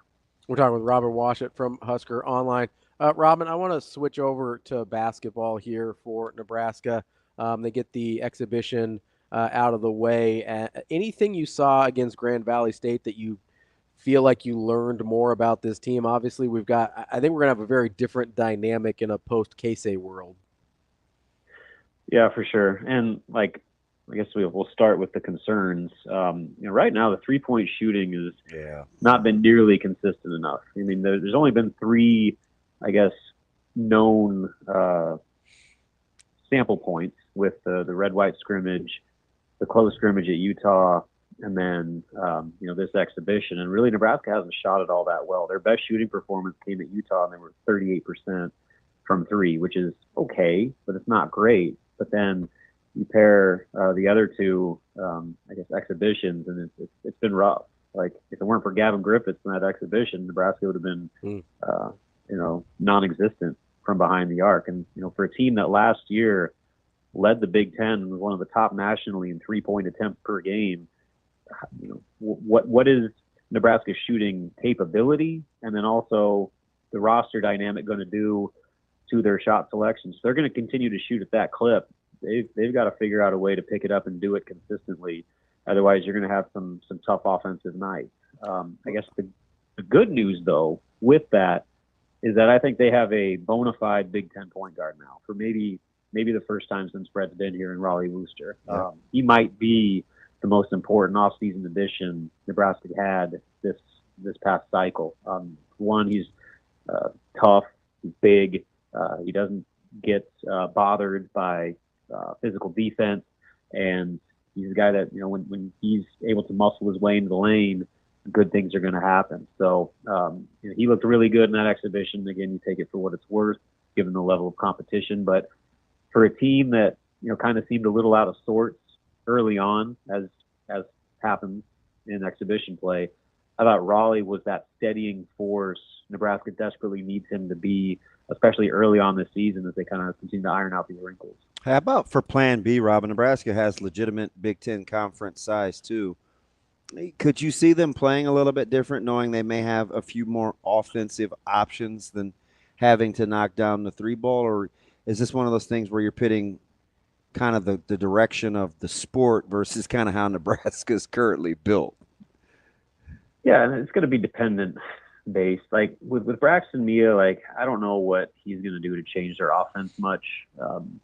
Outside of scoring out the rim, there's not a lot there really. And then they tried a bigger lineup, both against Utah and in the exhibition with Berke at the 4 and Braxton at the 5. And I don't know. I mean, we get to see the Utah game obviously, but the exhibition it didn't look great. Like there just didn't seem to be much chemistry there between those two. Was it the spacing for you? Yeah, I think that's part of it too. And again, it's no coincidence when Gavin started hitting a couple corner threes and they became more of a perimeter threat.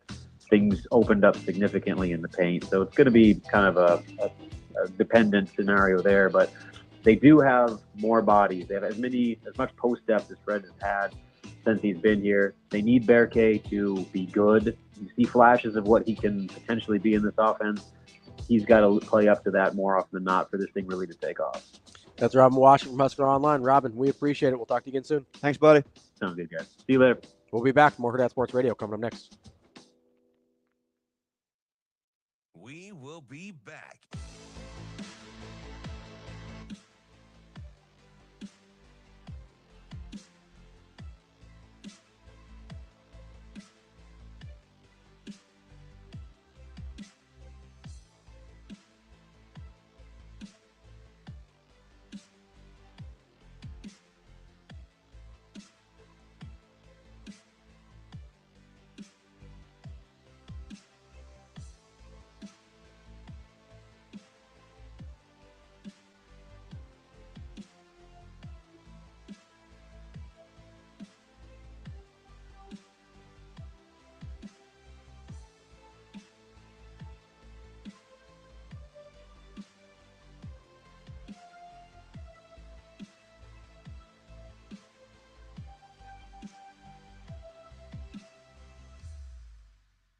We will be back.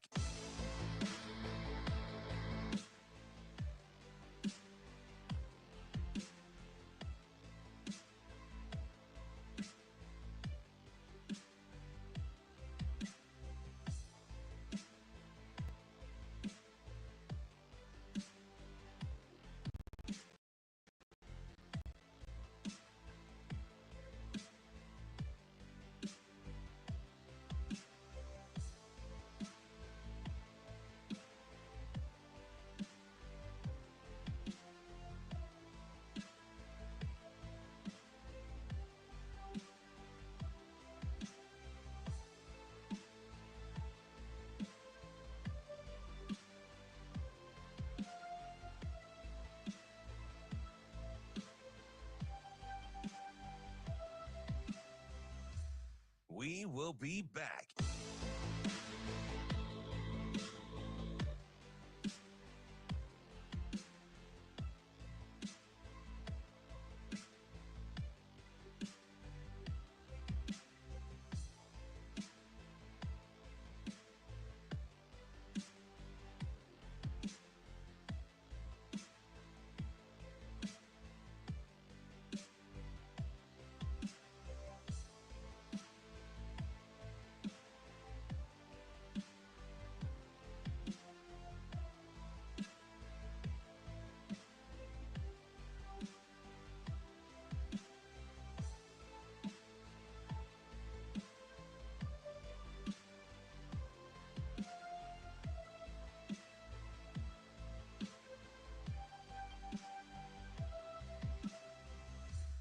We will be back.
You're listening to Hurrdat Sports Radio.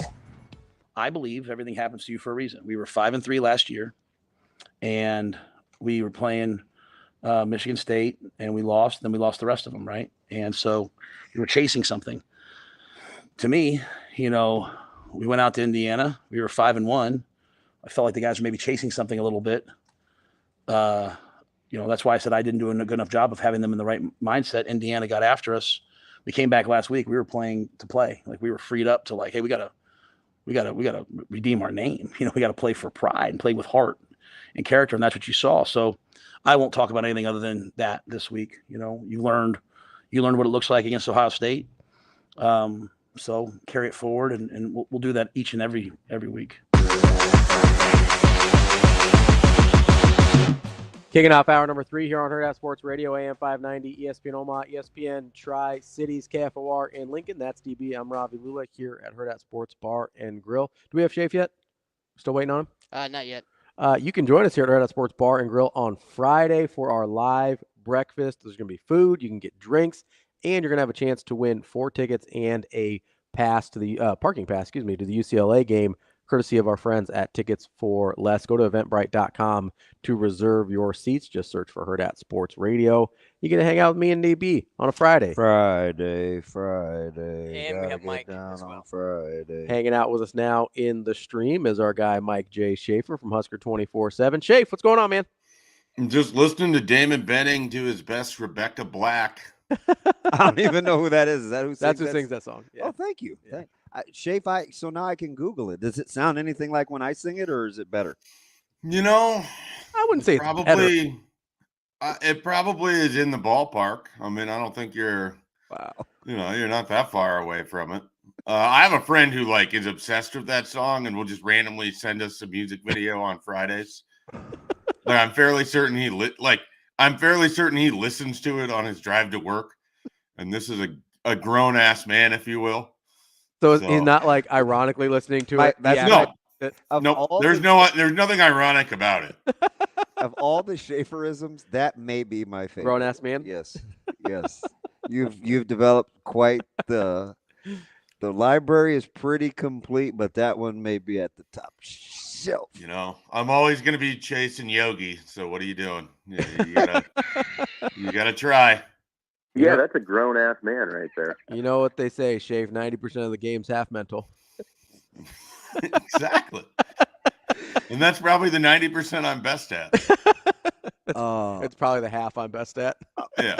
I'm going to ask the question for fear that you may go off on Dodger fan here, but you kind of saw this coming, that this is who the Yanks are capable of being after the series with the Guardians? Yeah, I mean, I think on one of my various podcasts, when I was feeling sorry for myself, I said that the Dodgers were going to sweep because the Yankees weren't good. And that's not really fair. I mean, they're a fine baseball team. They're very flawed. The American League is very flawed. It was sort of funny listening to everyone trash the AL Central because the Yankees won 2 series. I mean, that's just what the American League was. I don't expect them to win Game 4. They're a team that has to hit home runs in certain moments to survive. They have a pretty light offense outside of the home runs.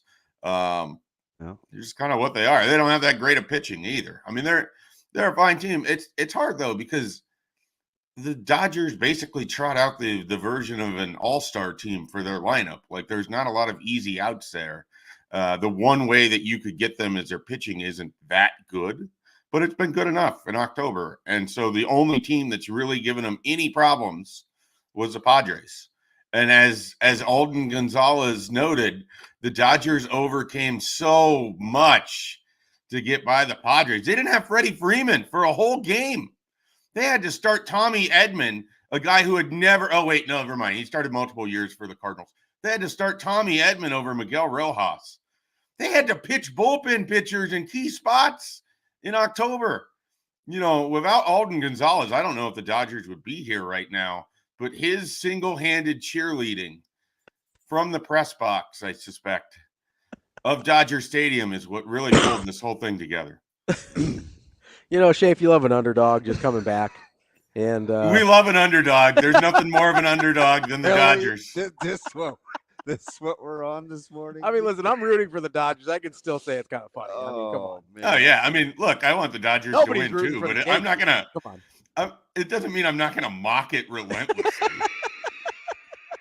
It's not quite as bad as the plucky underdog New York Mets, but it's in the neighborhood. Yeah.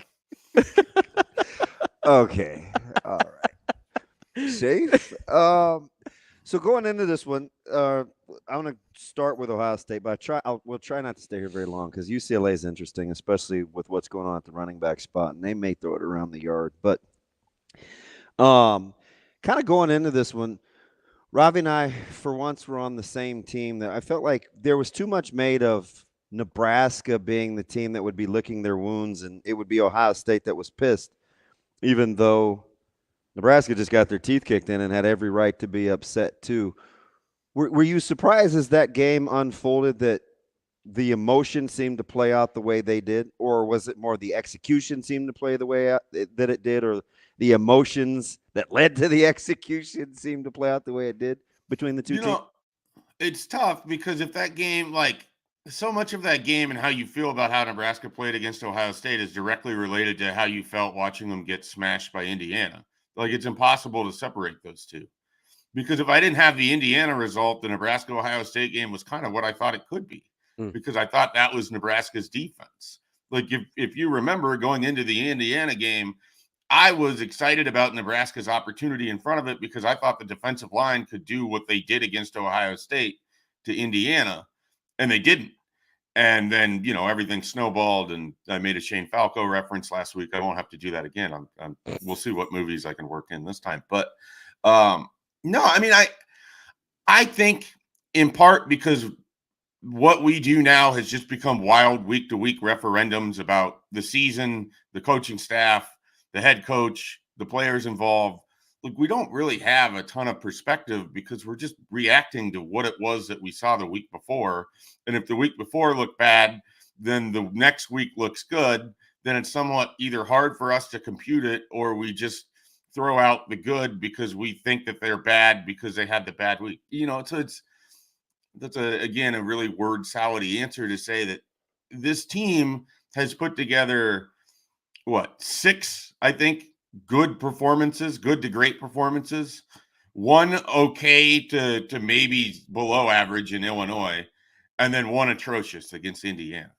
Like that's the math, but we're going to focus way, way more on those 2 losses because that's what we do. We're going to focus a lot more on that.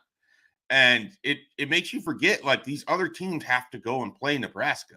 Like, that's always the part of the equation that we don't talk about sometimes. We talk about Nebraska can't do this, Nebraska can't do that. Well, you know what Ohio State couldn't do? They couldn't block at all.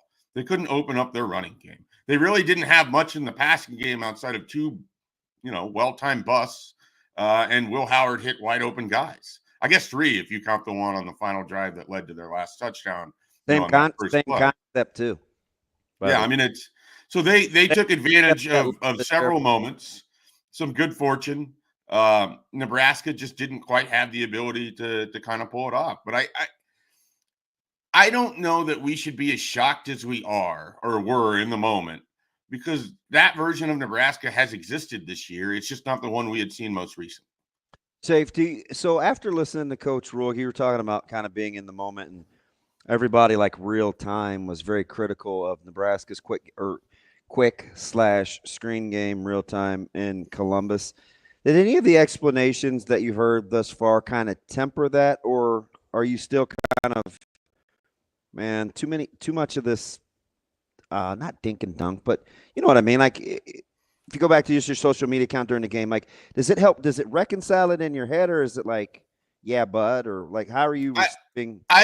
I don't particularly love that answer from him, but, obviously he's going to have more data than I will. But we've seen Nebraska has really reined it in terms of throwing downfield. Like, we've seen, I ran the numbers on it, of their 63 completions, 23 of them went for 4 yards or less in the month of October. Like, this wasn't like something they just started doing against Ohio State. The fact was they were doing it and losing yards. I mean, you have like 16% of your passes going for no yards, or 16% of your completions going for no yards, like 14% of your completions going for lost yards in the month of October. That's not good. Like, I don't care that Ohio State has a pass rush, but it's not effectively helping you as a football team. So calling it because it's what you think the antidote is doesn't, it might be the correct decision, but you haven't proven that you can run it. So running something that doesn't work, even if it's supposed to work, it does nothing for anybody. So I guess to me, it only highlights the fact that they don't have more answers to the tests or other alternatives than to continue to try to throw passes to players who weren't as athletic as Cody Simon. I mean, that's part of what kills me on those last two screens is you're trying to throw to a running back. I mean, Cody Simon's a better athlete than Emmett Johnson. And I don't mean that to be offensive to Emmett Johnson. I mean that as in Cody Simon is a really, really good player. And so if he's in coverage and nobody is obscuring him from getting to Emmett Johnson, at best, how many yards is Emmett Johnson going to get with a 2-yard head start on Cody Simon, who's bearing down on you anyways?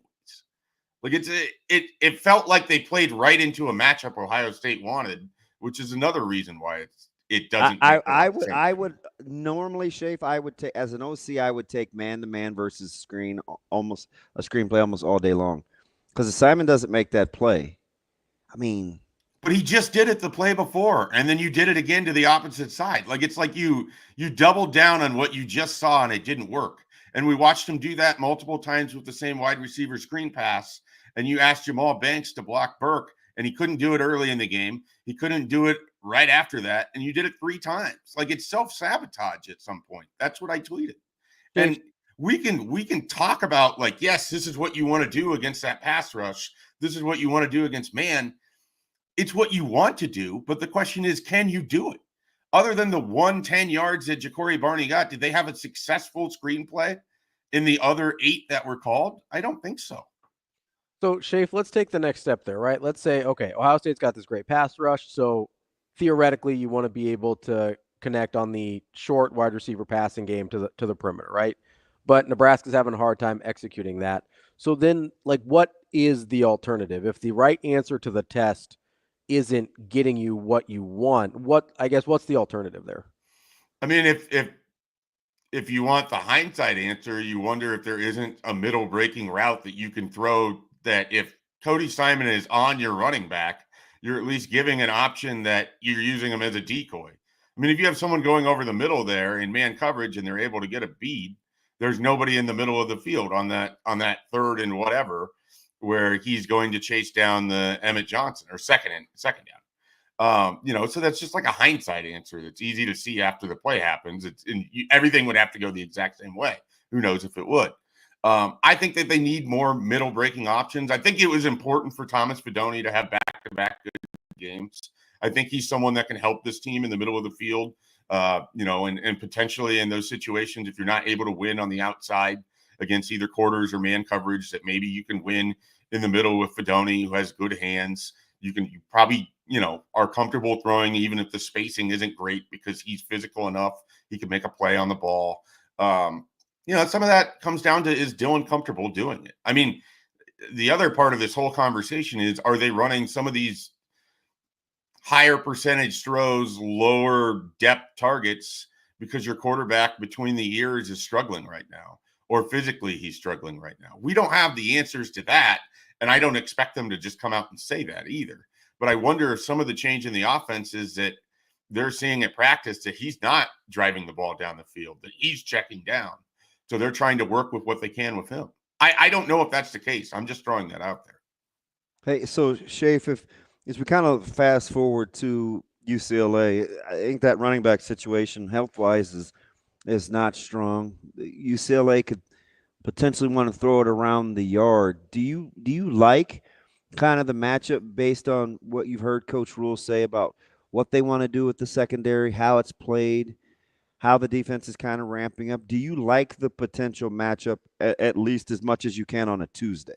For Nebraska's defense against UCLA's offense, I love that it's largely one-dimensional. I mean, I think that Nebraska, when they've been most successful this year, have done the best when they take a team's running game away and say, okay, try to throw it all over the yard now, and we don't have to worry about the running back.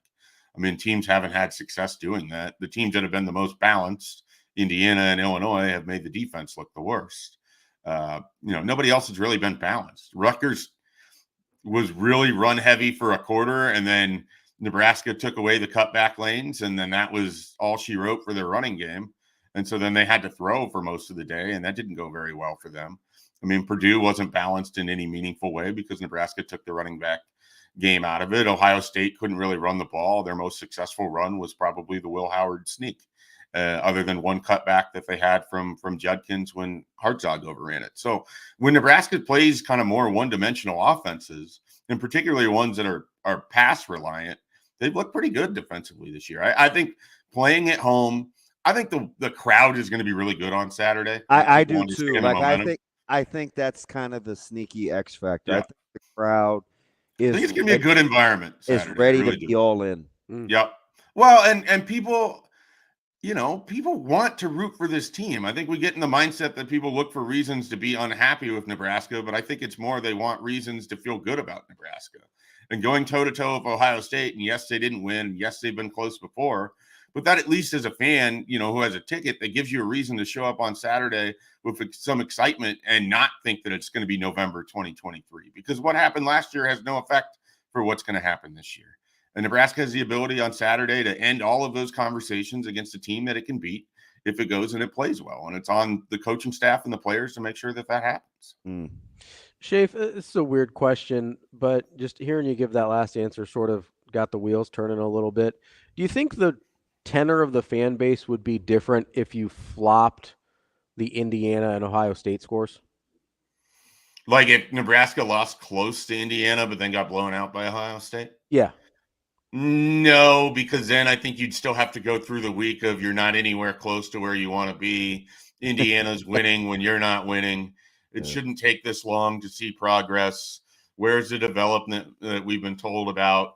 They say one thing and do another. I mean, these are all the answers that you're seeing on the message board, on Twitter, everywhere. You rattled that off just way too easy. Hey, man, I celebrated my 13th anniversary of working for a company that, has a message board that I help run and moderate. So I am well-versed in what it sounds like and looks like when Nebraska loses and when a coach hasn't, inspired the fan base by what are we game 20? Yeah, 20 games into the Matt Rule era. Congrats. They're 10-10, I think, if my math is right. Congrats on the anniversary. Yeah, thank you. 13 years of people putting up with this. So relative. Oh, Schaefer, shoot. So you kind of brought up the one-dimensionality of UCLA and how you like Nebraska when they face those types of teams. Am I crazy to think that that's why I think that's why they're going to beat USC too? I think they sweep the California teams kind of because of that exact same thing you're talking about. I look at Colorado as not that much different, or I look at USC as not that much different than Colorado.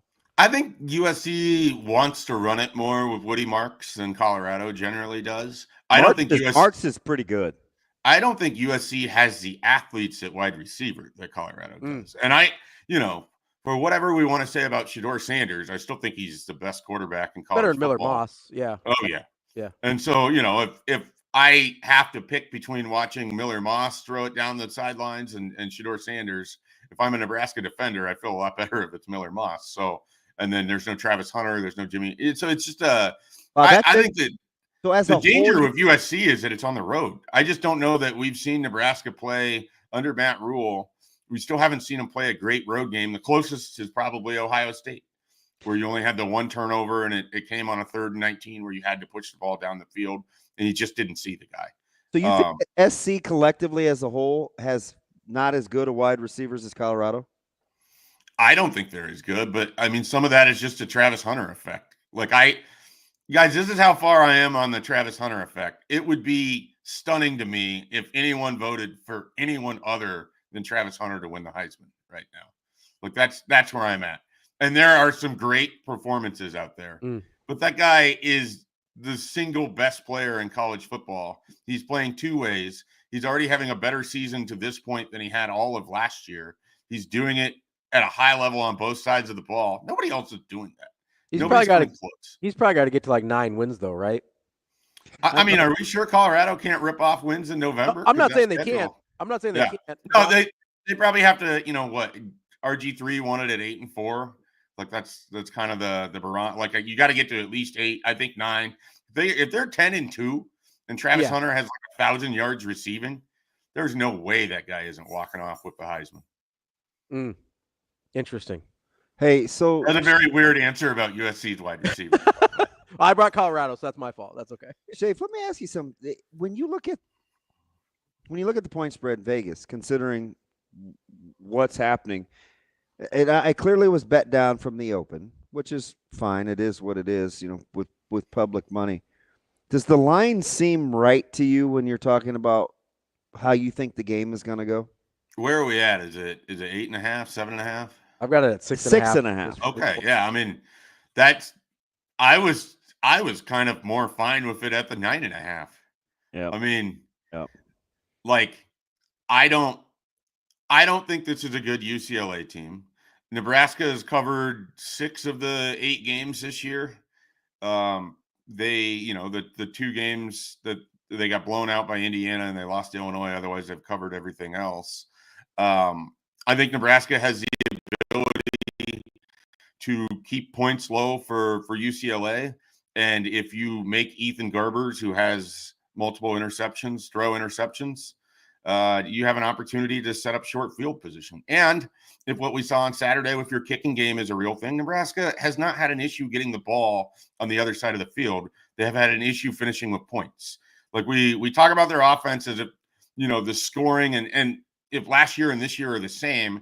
And I don't really think that's true, because I feel like where Nebraska is failing this year is they're not finishing drives inside the 40.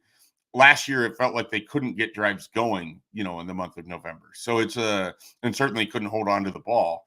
So I think if you have confidence that John Hull is the guy that he was in Columbus, I think that's a bigger boost than we probably are giving this team credit for. Because if you're talking about maybe adding an additional 3, in some cases, maybe even 6 points a game, if you're actually able to make these field goals, but that is a huge boost to a team where if your offense can get you, again, we talk about it. If your offense can get you 24 points, you're going to win most of your Big Ten games. And I think if they can get 24 points in the month of November, they're going to win 3 of those 4 games.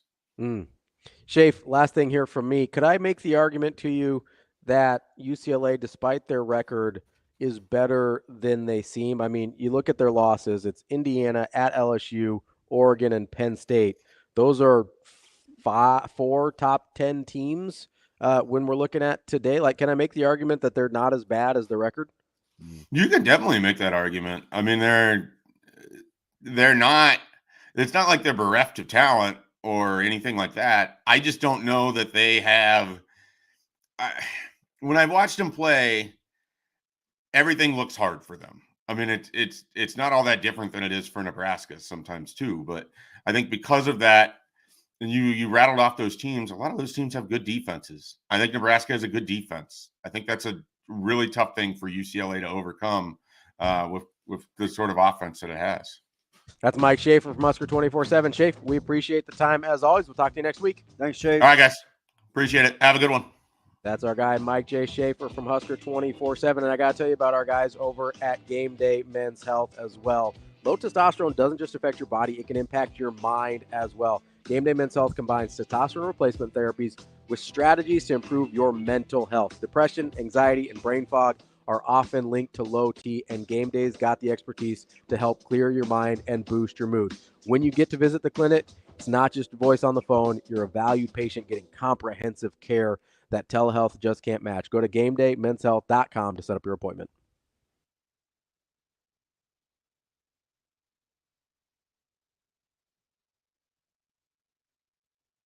We will be back.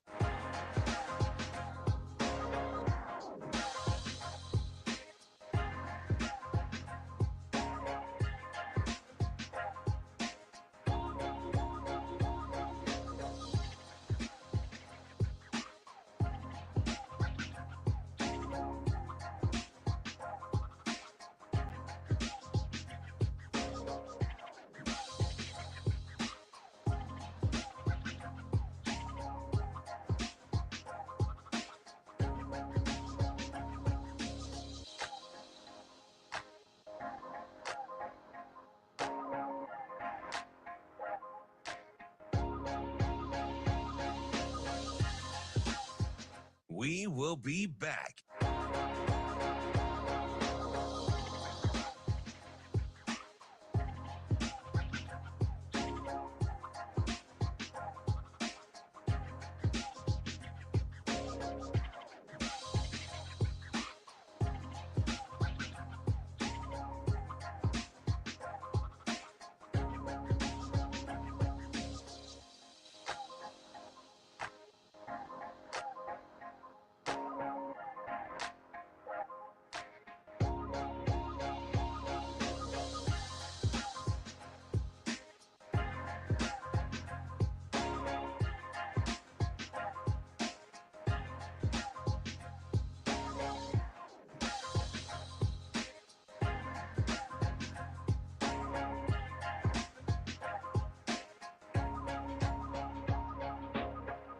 We will be back.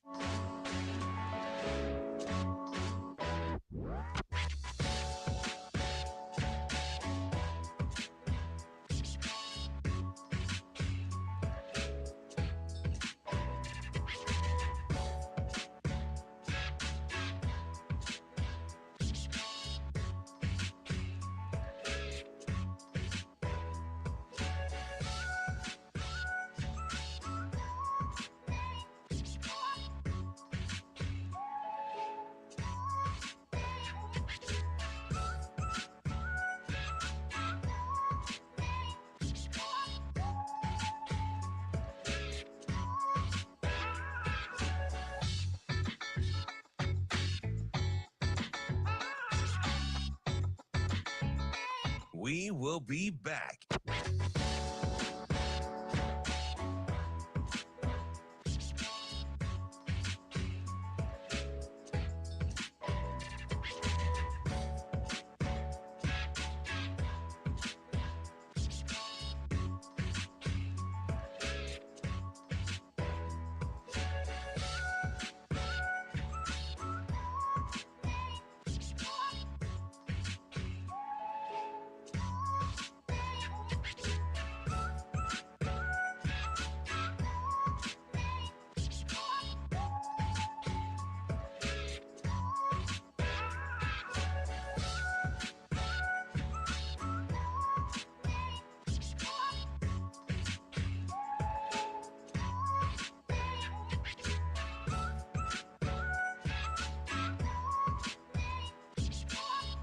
We will be back.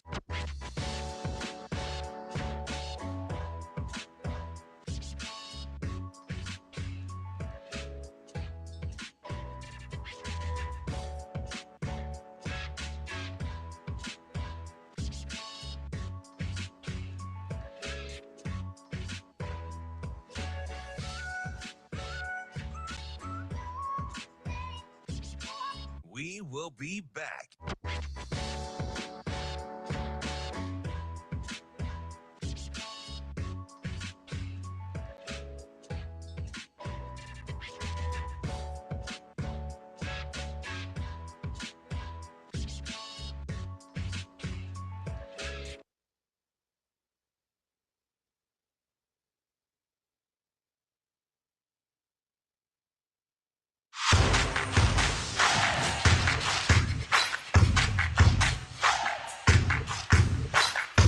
You're listening to Hurrdat Sports Radio.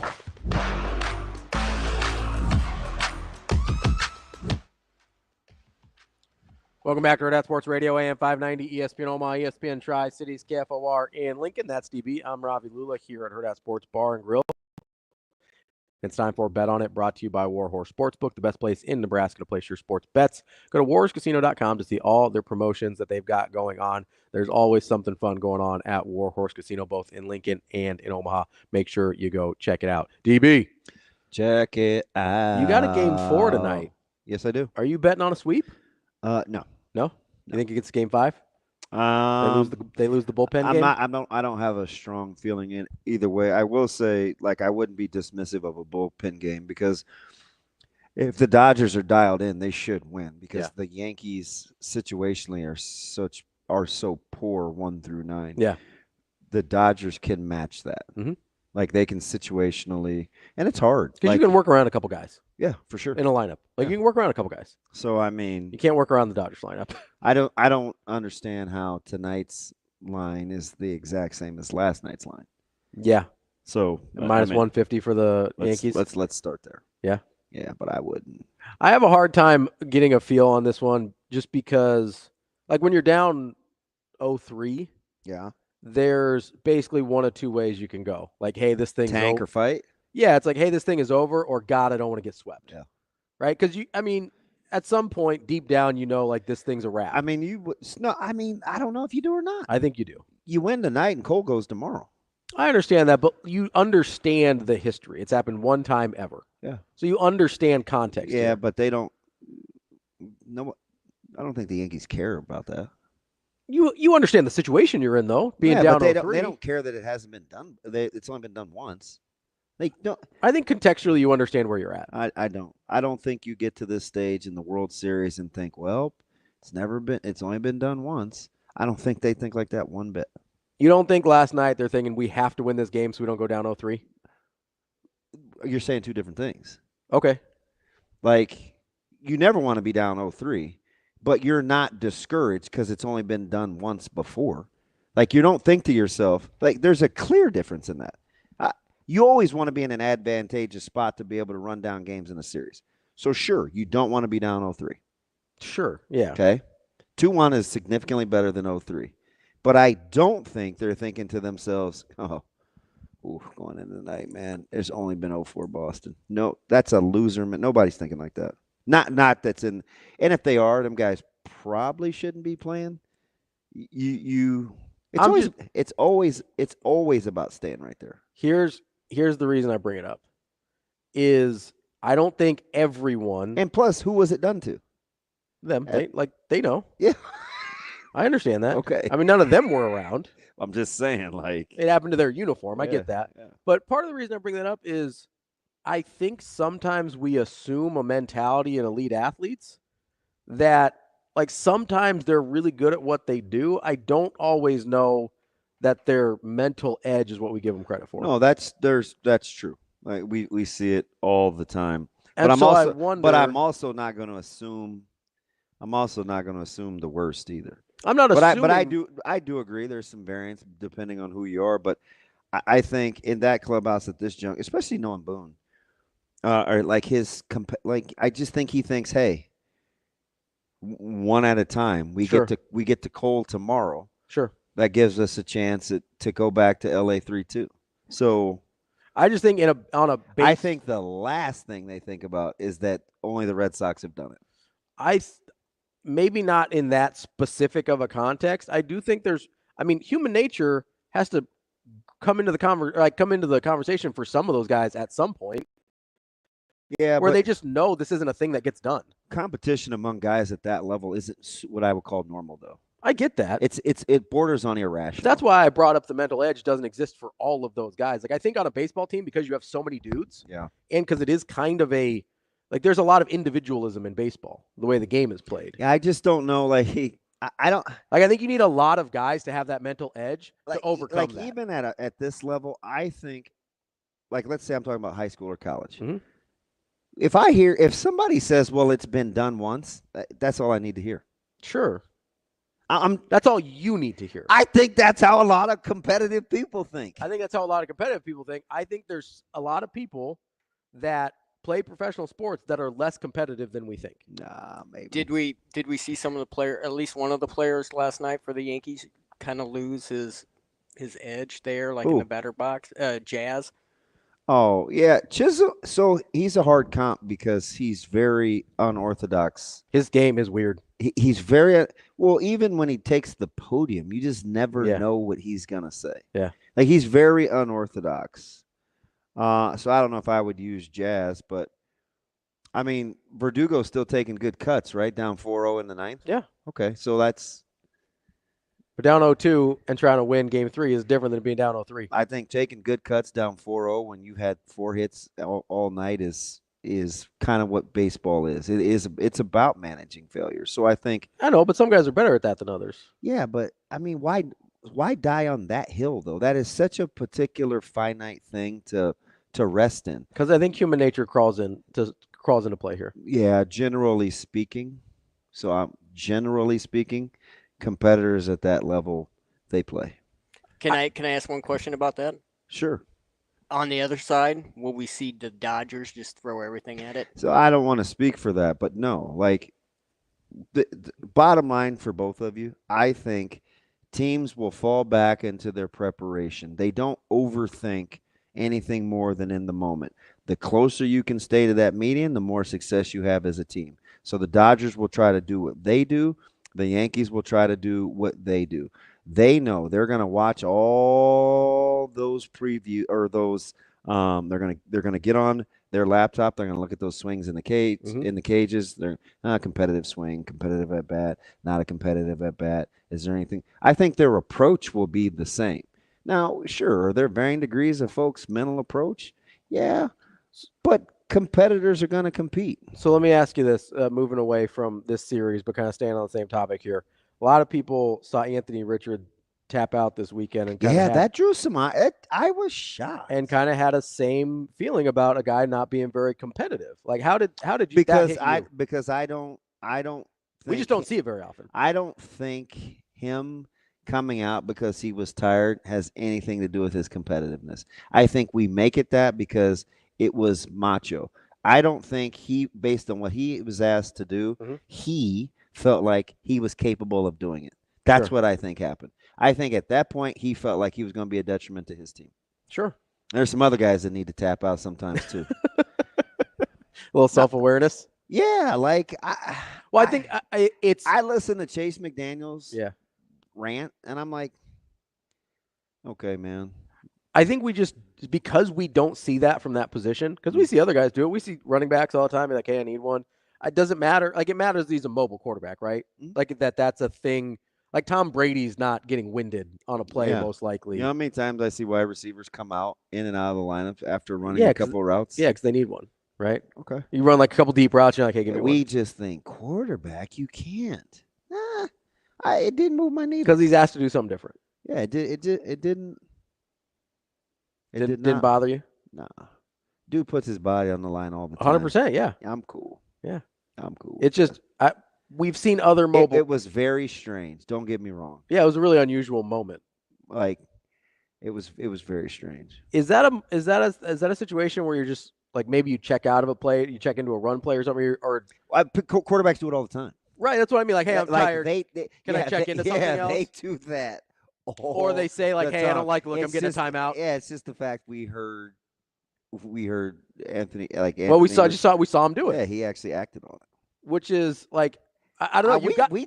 You've got other options though, right? Yeah, we love to pounce. Where I'm like, I don't know, man. Like, I don't think he's any less competitive on Tuesday morning than I did on Sunday afternoon. No, it was weird though. 100%. Not as weird as the Dwayne Wade statue, but pretty weird.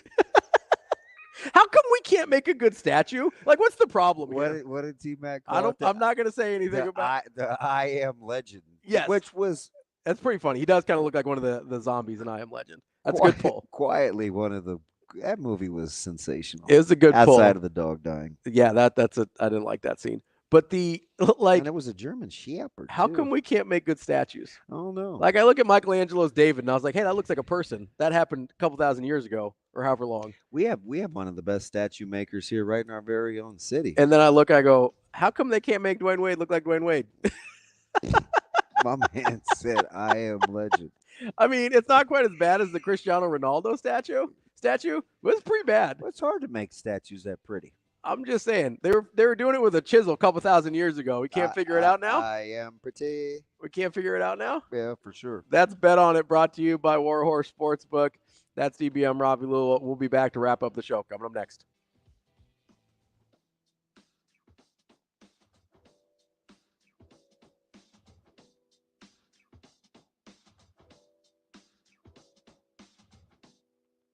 We will be back.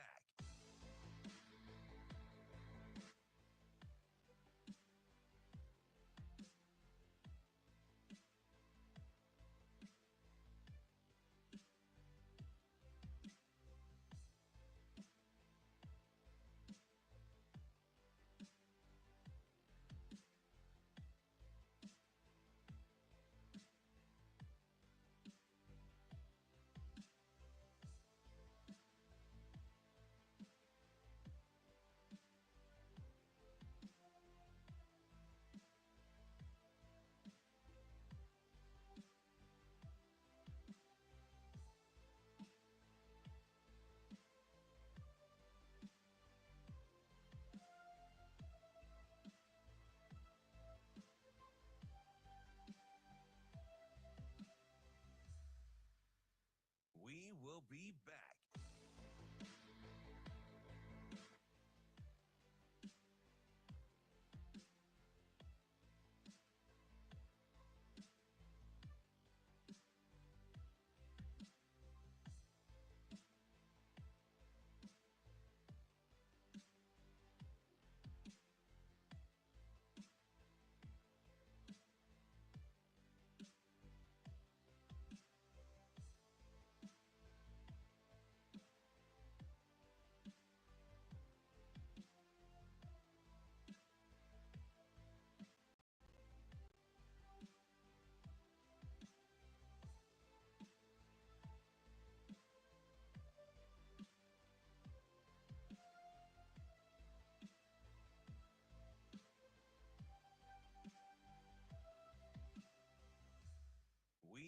be back.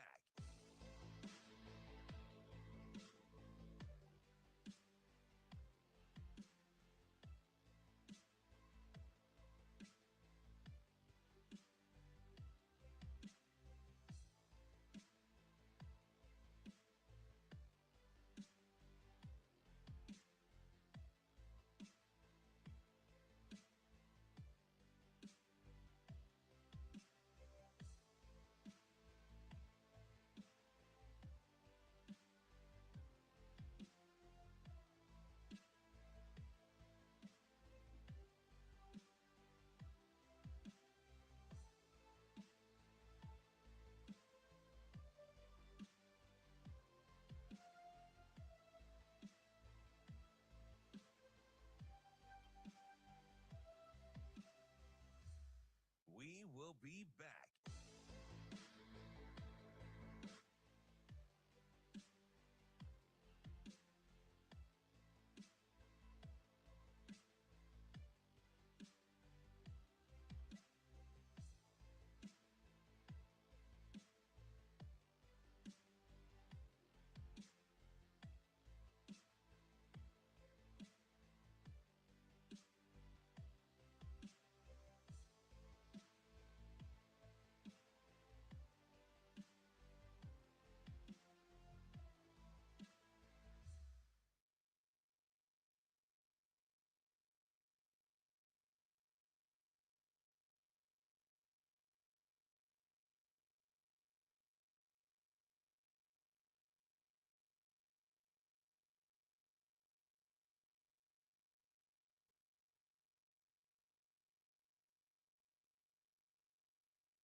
You're listening to Hurrdat Sports Radio.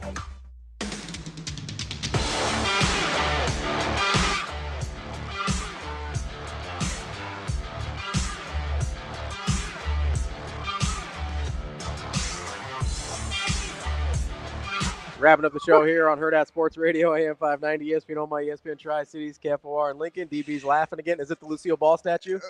What is Amazing Daniel doing? I don't know, man. I do like AK's his tweet though. He says, Aaron said, the statue is bad, but the way we go about making statues is relatively the same as it was several hundred years ago. Also, most statues aren't chiseled. They make a mold. Incredibly arduous process. I'd argue the expected turnaround time causes some of this. So I'm not as familiar with the statue making process, obviously, as Aaron is. AK is weird. He knows a lot about a lot of random things. I'm also saying, like, okay, just because they do it the same way, like we've got. Remember, and it's his business. So, but remember, he's the guy that knows about like the beverages and stuff and the trends and the sales. Yeah. I'm just saying we got lasers. We got 3D printing. You're telling me they can't figure out a better way to make a statue actually look like a person? Because Amazing Daniel sent us a picture of a Lucille Ball statue. Is that who that is? That's what it says in the tweet. I never would have got that in a million years. That doesn't even look like a person. It certainly doesn't. That doesn't look like I Love Lucy. I know that. Also, why she got a bottle like she's drunk, like a drunk statue? I think she's giving you some castor oil. I'm going to say this and move on. That's the Vegemini episode. I'm sorry, say that again? I don't know how to say it. The Vita Vegemine episode. Lord have mercy. One more time, Shane. Come on, man. Stop playing. The Vita Vegemine episode. I got to say it real quick. You just kind of the Vita Vegemine? Yeah, episode. So you just got to kind of glance over it. Shane, one more time. Outside of the perceived curves, it doesn't even look feminine. No, it doesn't. If you showed me this. Do you know who I thought that was? Who? Like, I thought it was a caricature of, like, Jerry Lee Lewis. Yeah, I could see that. It kind of looks like I think it was the teacher from, like, Breakfast Club. Whose bust was that in Canton that everybody flipped out over? Oh, gosh, I can't remember. It did. But that's a good example. Like, a lot of the busts for the Hall of Fame are pretty solid. Like some of them are bad, but most of them are at least, there's a passing resemblance to that person. Oh, it was a thing. So he said they had to make a new one. They didn't even try on the first one. No, the second one actually does look like her at least. Like there's a passing resemblance. The first one doesn't even look like a person. Like it does not look like a human being. Yeah. I'm going to retweet this so people can know what we're talking about here. I really want to read Terrence's text, but I can't. But I mean, you can. You can say what does Shane tell you? You can say anything once. I mean, Vitamin. Apparently Shane can't say everything once, but I can. I mean, listen. I mean, if anybody can say it, you can. I know, but I certainly can't. So the funny thing is when I asked him, because you thought it was so funny that he texted. I have a friend. That particular word is very amusing. Who was comparing statues. Yeah. He was comparing Dwayne Wade's statue to the little itty bitty one that they gave Allen Iyer. The AI one was pretty bad. And he used a couple of terms, and I said, you thought it was funny, and I go, hey. One of them is objectively funny. I would like to turn Ravi loose to be able to say this on air. And he responded, I like Ravi. I don't want him jammed up over this. Which I say some wild stuff, but I'm a little scared of that one. Yeah. I don't want to. How are the older guys going to take it? I don't want to get jammed up either. T-Mac. I don't want to get jammed up either. Oh, now who? Okay. So is he making these up? What? Now he just hit me with Ronaldo's. Oh no, that one. No, that's the one I said. Cristiano Ronaldo's is brutal. They had to fix that one too. Who's doing these? It feels like this is what happens when you lie on your resume and you end up with a job that you can't do. It's like you ever see the movie War Dogs? No. So it's Jonah Hill and Miles Teller. I kind of like Jonah Hill. I do too. He's a good actor. He's okay. He's versatile. But they basically they're these young kids that get into government contracting and have no idea what they're doing, and they end up signing this enormous deal that they cannot fulfill. And so they're trying to basically they have to become illegal arms traders to try and fulfill this military order because they are not qualified for the thing that they got signed up for. I feel like that's what's happening with these statue artists some of these are they're like, oh, guys, I can do this. Look at this great drawing that I made of this statue that I'm going to do. It's like, oh, by the way, I've never made a statue before. That's what it looks like is happening. I may have to go down this rabbit hole. He's on to something. We need a Bud statue. Oh, it's coming. Oh man, it's coming. The Cristiano Ronaldo one is so bad. So it looks like the real picture is one that people photoshopped. Yeah, no, they photoshopped it to make it try and look like that's what he'd have to look like in real life for it to be a passing resemblance to the statue. I guess I should pay more attention to statues. It's kind of funny, dude. It's hilarious. I felt distracted. The Michael Jordan one looks like Michael Jordan. What are we doing here? The one outside of the United Center. I don't know if it's called the United Center anymore, but whatever it's called now. The Brook Teal one was locked solid. I'll say the Brook Teal. We've got one down the road here that looks like real people. Briscoe's is solid. It's not that hard, guys. Yeah, but he's the guy that's doing. We got some good folks here. Locally. So hire our dude. Instead of having Dwayne Wade look like a zombie. War Dogs is another good movie you probably won't watch because you're stubborn. Kind of like Inglourious Bastards. Oh, man, Inglourious Bastards is a great might be movie. a lot of things. Stubborn isn't one of them. Inglourious Bastards is a great movie. War Dogs is good, too. You'd probably like it. I'd like to say principled. Principled? That's what a lot of stuff even people my say. Coaching staff and my teammates and kids that I coach, when I don't care, I really, really, really, really, really don't care. But when I do, I really, really, really, really care. So it's only like a handful. I get that. I'm very particular about the things I care about. But if I care, I'm all the way in. Yeah. And if I don't, I just 90% of what people do, it's like it doesn't bother me. Whatever. It's fine. But the things that except you thinking that people will think that Vita Vita Benjamin. 03 has only been done once, so therefore they shouldn't show. Well, they didn't happen. It didn't happen in 03. They lost in 03. Is making me upset. That's fine. I think you assume a competitive nature to every professional athlete. No, that I'm the same guy that said Nebraska was going to come to play hard, and we act like Ohio State was the only one that was pissed. No, I understand emotion. We both said that. Right? We both said that. Yeah, I give you some love on that one. I think there is. I think I talked you into it. No. It's funny how you get mad when I say that. You're not going to let me get away with that, are you? Not even a little bit. So I will say this: it might. You see how this dude looked at me? It might be a basketball guy thing. No, I think there are some basketball players that love to. Because you've heard 1, 2, 3 Cancun. No, not just that, but like even from coaching, like there's a ton of dudes that love to hoop that aren't that competitive. Like they'll put the work. There's in. a lot of people that are good at sports that aren't competitive. I understand. That's what I mean. That's all I'm saying. I understand that. Is I think there's some people that play at a really high level that we assume had to be hyper competitive to play at that level, and I don't think that's true. Well, you have to have a hyper good work ethic, especially if you're not competitive. But that's kind of like saying, like, well, if he's just not very tough. Like you get to a certain point where you're just tough. You get to a certain point where you are competitive. Now there are varying degrees. Everybody that plays football is tough. Yeah, we're not talking about football. We're talking about baseball. But I'm just to make it to that level, you have to be somewhat competitive. Yeah, but does somewhat keep the intrusive thoughts out? That's the question. At what point does your competitiveness outweigh the intrusive thoughts of, 3, this thing's a wrap? I think you're crazy. I don't think I am. I think there's a lot. I think the last thing that clubhouse is thinking is about 04 Red Sox. I don't think they're thinking about the 04 Red Sox. Now, if you I tell think me they're thinking about being down 0-3. 03's tough. Yeah, it is. 03's tough. And there's going to be some intrusive thoughts that like, yeah, this probably isn't going to get done. We probably missed an opportunity here. We probably missed an opportunity in game 1. We probably missed an opportunity in game 2 when they went up early, right? Like, didn't the Dodgers nature. beat the A's 4-1? Yeah, I believe so. Yeah. I'm just saying.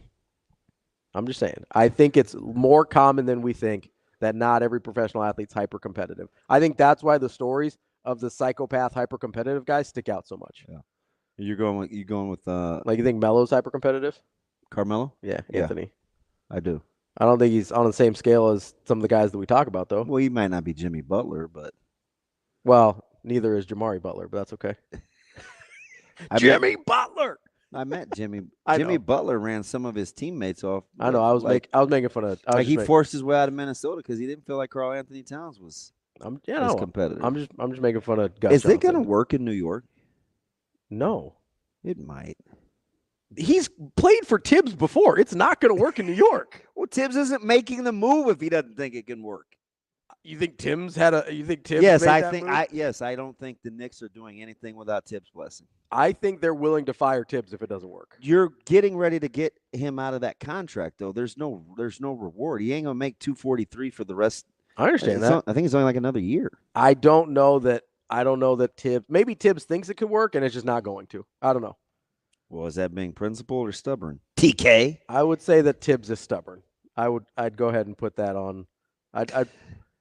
I know we're not in bet on it. I don't have any idea what you're laughing at, but feel free to knock it off. He's still laughing at Vita Vita Vegemin. I still don't know what he was trying to say. Like, what is it supposed to be? I was probably saying Vita Vea? Are you a Buccaneers fan? He's a big defensive tackle guy. Yeah. Is it Vita Vea? No, it's Vita Blue. Good pitcher. Good pull. No, it's Vita Vegemin. Good pull. It's a reference to a I Love Lucy episode. I can't believe the amazing dude put that picture of Ronaldo up. Like, what is he doing? I can't believe that people that do this for a living are that bad at making statues. Like if we were as equally bad at our job as these people are at making statues, we would not be on the air still. Oh no, man. Some people tell me I am. Well, most people just tell me I'm condescending, but well, that's true. That's not necessarily a bad thing. I don't even mean to. I think it's just who I am as a person. Like, it's not a bit. Like, I'm not doing it just to piss people off. I can't help it. It's not a bit. It's not. Yeah, no, it's just who I am. That's DB. I'm Ravi Lulla. We'll be back tomorrow with more Hurrdat Sports Radio.